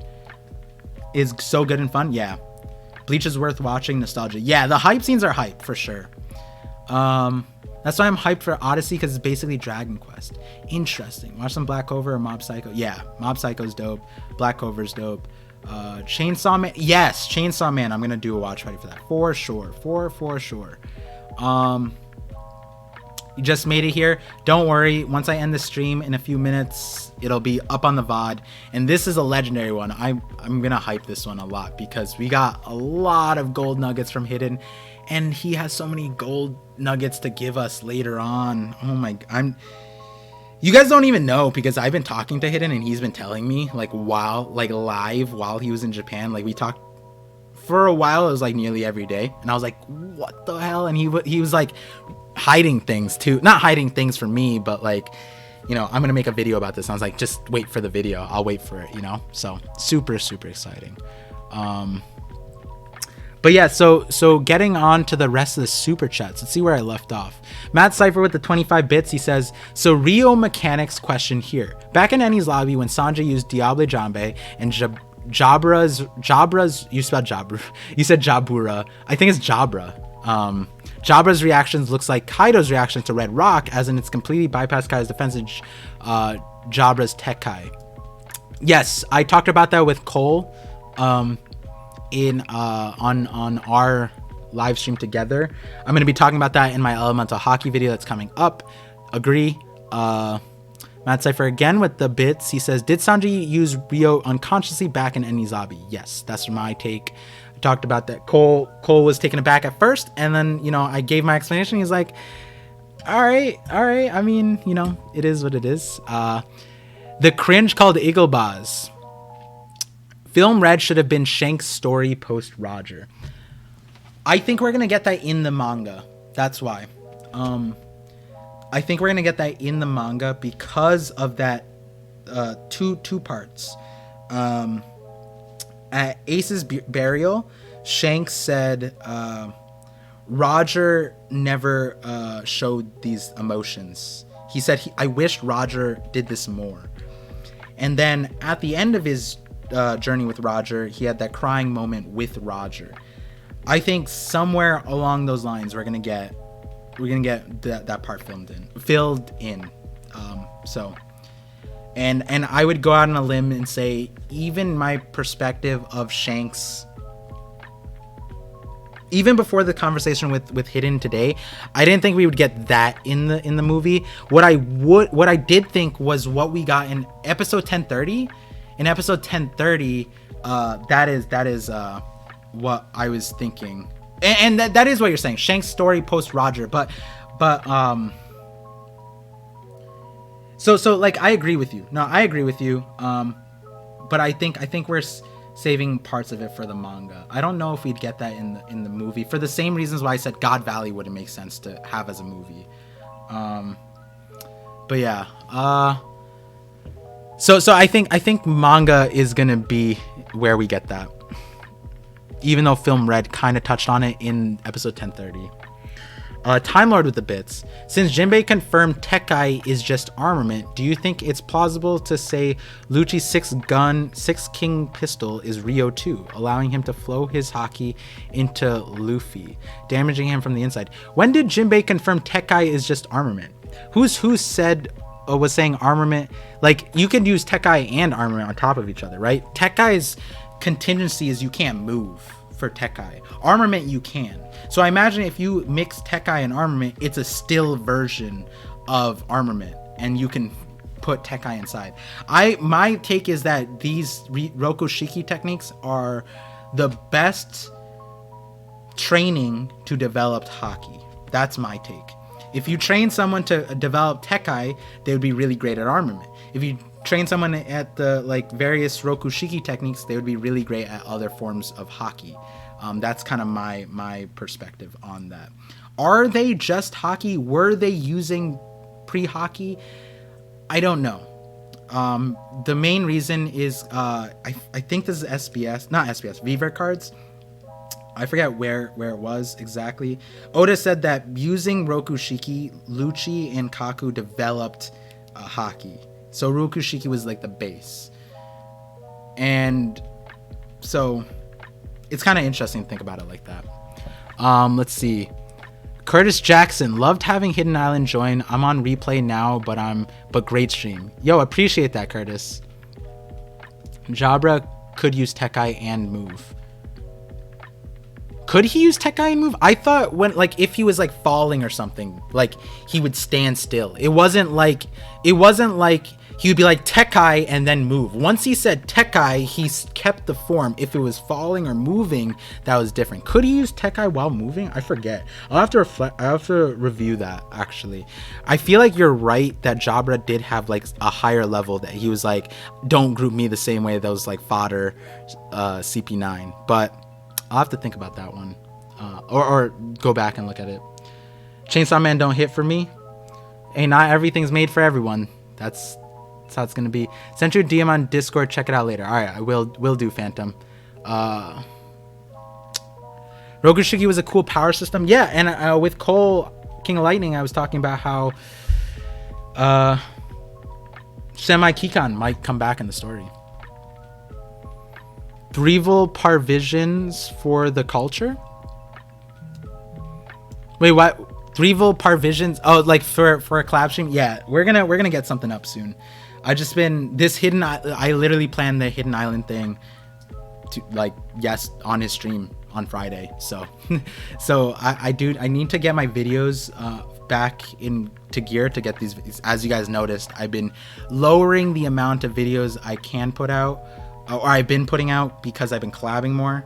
And so to protect me from burning out, I kind of had to take a step back from making the videos. But after tomorrow, I didn't have enough time to talk to Hidden about Morge, but stream tomorrow with Morge.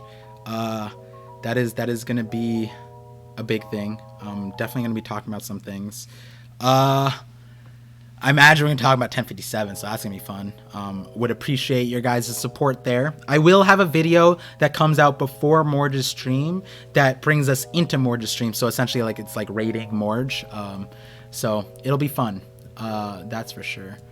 Let's see. Can't wait for the next King of Lightning collab. Yeah, I'm excited for it too. Hopefully he's excited for a future conversation as I am. If Tekai is strengthening the body, being able to move with it would be something that one has to train to do. I see that. Sounds awesome. Morge Vision, probably the best collab, King of Lightning. Yeah, these collabs are definitely fun. They were definitely, I think they were worth lowering my output a bit to provide the collab stream. I'm so glad I got to talk with everybody as much as I did. Volume 1, the most recent collab. Actually, technically, knock up stream with Sai is the most recent collab, but definitely a lot of fun. Threevil Visions 3 crafting collab series, yeah. Jabra had Tekai Kempo, which let him do it. He could throw punches while he... Oh, he's the only one that... he was the only one. So it'd be interesting if we saw Jabra come back. He's a cool character. Was Jabra supposed to be the third strongest or second strongest? Was Kaku supposed to be the second strongest? Yeah, Zoro fought Kaku. Sanji fought Jabra. I feel like Jabra was super out of pocket though. Wasn't he saying that he was like low-key the strongest at some points?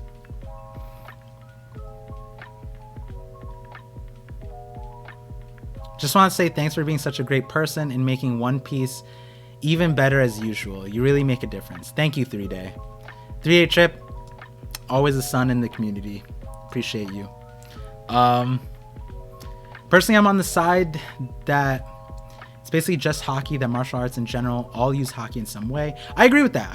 That over time, the various martial arts routes, I think the peak level of all the hockey or all the martial arts could lead to hockey some way. Like even the Kamabaka Kempo, like that my Sanji video was talking about that, right? You need to jump into other live streams more often. It's golden. Yeah. If you know, other creators, they like, and I'm like this too. I have I have these certain sessions that I want to have on my own and just talk with my community, my chat. And so unless a creator like opens it up, I don't want to be like, hey, yo, we should do like, you know what I mean? If they invite me, that's how it is. Lately I've been like, you know, trying to pull back on how much I am in the other parts. But I'm glad people are enjoying the collabs. All the volume 1 was probably the most removed from Piecemeal is probably the most removed because they're back in volume like 70 now or 60 something. But volume 1, because they do other things and they have a larger podcast outside of just One Piece and they're catching up. But I really liked seeing the comments. It was very different. The way people talked about it, and that's what's interesting to me, right? Like seeing the way people receive information, receive the content, and that's a large part of what we're talking about today with Hidden. Like I think that's super important. Like everybody here, even here, right? We might be in the same community, love theories, but we all have different walks of life that frame our perspective of One Piece. And not just One Piece, but in general, right? And we can all see the same form of art and it hits us differently. And does that mean our different takes are invalid to each other? No. I didn't walk your life and you didn't walk mine, but I'm sharing mine and you're sharing yours, and I value that, right? And you know, and so that's kind of like what I value most in the conversations, to see how many people came to this thing, this point with One Piece or conversations in general. And I talked about it. I talked about it with Sai on the Knock-Up stream, where a lot of the people who were most upset with the chapters in recent were like the jaded fans who have been with this theory for years on end and it didn't happen, and you know, various things come back, and you know, reactions are always going to be extreme, especially live reactions are going to be extreme. But at the end of the day, a lot of these people, they still love One Piece. So that's... Oh, what's up, Dan Demand? Sorry I don't have your thing here, by the way. Someone asked earlier. I didn't have it here for the safety of the statue because I don't trust myself to have something so valuable so close to me. So I'm going to get a proper setup soon. apologize that it's not here. It's gonna be somewhere in the vicinity here, if not on my desk, and I might just have like a view of it all the time. But yeah, it's a beautiful thing about One Piece. Feel that, Silver Crown. Collabs and normal streams are both goated. Yeah, and the other part of it is I intentionally went out of my way to increase the amount of streams I had during the break month and prior to that, so that I can open more opportunities to talk to people. And that might not be something I could do forever, but I'm forever, I cherish all the conversations that I had. Matt Cypher, all right, folks, had to bounce. I'm gonna go get pizza. Enjoy that pizza. We'll be ending in a little bit. I'll end straight at 7 p.m. So in 4 minutes. Actually, wait, what time did I start my stream? 3:50, 6 minutes. I'll give it 6 minutes, and then I'll hop off to get another perfect 4-hour stream. So it's a lot of fun. Also, again, thank you for all the supports, all the super chats, bits, donations. Helps keep these streams up. That's for sure. Let's see. What is the most useless devil fruit in One Piece? Jacket no Mi. I'm gonna do a hot take here. Obviously, there's a Jacket no Mi. Hot take. If my theories about observation haki are true, the next step to it was my contingency was not a lot of people will be able to access that level of observation haki. But at this point in the story, it kind of feels like we're gonna get a lot of crazy observation haki users. Shanks, Yasop, Usopp, Sanji, Luffy, I don't even know what else. Like Law's room essentially is pseudo observation haki because he can analyze anything in his room or something like that. I don't even know. But if it goes to the nth tier that we think it is, Viola's fruit is probably the most worthless fruit. Because in my video, I was saying that observation haki might be able to access all of those things. And we're getting to a world where Shanks's range is bigger than Viola's range, I think. So it might be that. That's a hot take though. I'm not sticking, too much on that. But if observation haki goes to the nth degree that I'm thinking that it does, then Viola's fruit is kind of whatever. But she can shoot whales out of her eyes. I don't know if that's a part of her fruit. I mean, like, you know what I mean? Like, that feels more in line of like some of the other things that we talk about, like Doflamingo laser strings, Charlotte Biscarte, and Fire Fingers, right? Like so many other characters have elemental abilities that I don't think that Viola's was that. And I think Viola was one of those characters that fit in the same realm of Koala and Robin in my Sanji theory. Did I mention Viola in that? I did. Soap fruit is no good. Soap fruit, you're talking about Khalifa? Bro, that fruit is broken. If you had Sanji speed and you were Khalifa, it's game over. You can lower someone's attack power with soap. Khalifa can, so if she had the ability to wash Kaido, and let's just say haki wouldn't be able to resist it, or maybe if you had haki, it would be able to affect you to a certain extent. So like Luffy was able to rubberize Kaido. Let's say that Luffy had the soap fruit, right? Apparently, you could just negate their ability to have power at period, which is broken. That's like the reverse of Alvida's slip fruit, where you could just dodge all physical abilities, and we don't know if that applies to haki abilities too. So Void, that one I wouldn't say is as useless as people think. I think Suru and Khalifa's fruit are broken. They're sexist, but they're broken. They're sexist because why? Oda gave him laundry and washing. Yes, of course, but like they're definitely broken powers. The weight change fruits are definitely low on the list. They're weird. They're cool, but they're not my favorite ones. Shinobu's fruit can kill with the touch. Shinobu apparently just forgot she had a devil fruit against Ryokugu, right? Her fruit is essentially the counter to Ryokugu, the rot fruit, and she's just like, yeah, I don't have devil fruits.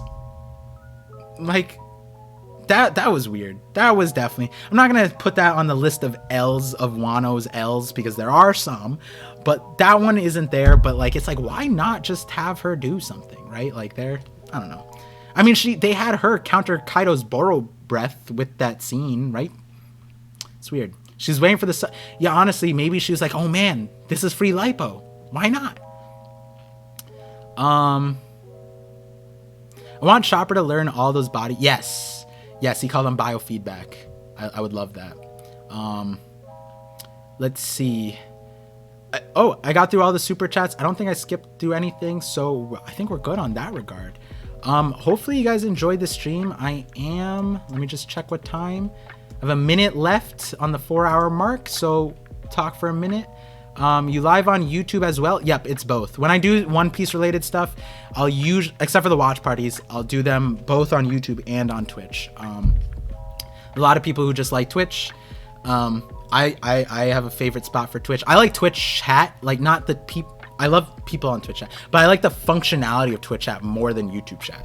I can't make VIPs in YouTube. I can't do certain things, and it's weird. But where's the watch party? The watch parties are Saturday at 10 p.m. Eastern time on Twitch. But that being said, on my VODs channel. So for all of you guys who don't know, before we go, second channel, Parvision VODs. It's linked on my main channel. It's linked in the description. It's linked everywhere.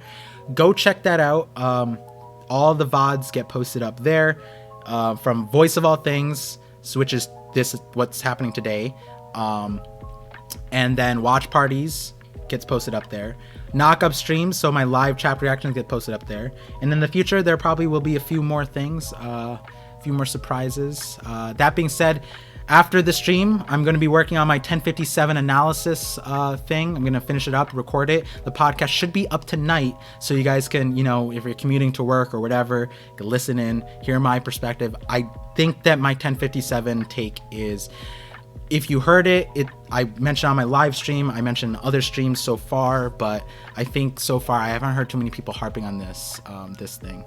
Do you watch the episode on string or do I hide it? I have a program that allows you guys to live sync with me. It's called Tanami. So if you do !watch, actually I didn't take off the watch party link here, but it allows you to watch the thing with me. The other announcement, I guess, is I have merch. So there's a Pillow Talk pillow. It's getting approved. I'm hoping it gets approved before my stream with Morge tomorrow. I also have the brand new, let's see, it's on Amazon. The link is in the description. So wait, merch. Wait, it's probably better if I just click this. There we go. Oh. Okay, apparently it's not linked there. I gotta fix that then. Parvision Jolly Roger. This is the brand new shirt. My Jolly Roger. You want to join the Visionary Pirates? Here you go. My shirt's coming in on Tuesday, which I'm sad about because I could have gotten before the stream on Monday. No, it's not going to come in time. Damn. That's an L on my part. But that being said, close out the stream. Thank you guys for tuning in to the Voice of All Things with your host, Parvision. Today we talked about the last saga. Hopefully you guys enjoyed it. Give much love to Hidden Island on his return from Japan. He got a lot cooking. Subscribe to him. Check him out. Look forward to future things. Thank you, Hidden Island, again. I know you're not here. Thank you for coming through. Thank you, that One Piece Talk, Mosh, Randy, everyone who is here. And the chats, thank you guys for chatting up. I'm going to be looking through the chats while I upload the VOD. And wouldn't be enjoying this as much as I am without you all. So see you guys next time. See you guys tomorrow. Tune in to my stream with Morge. Conquerors Hockey Clash going on. Oh, and also the video that's going to come up before that. There's so much happening. Thank you guys for being here. See you guys.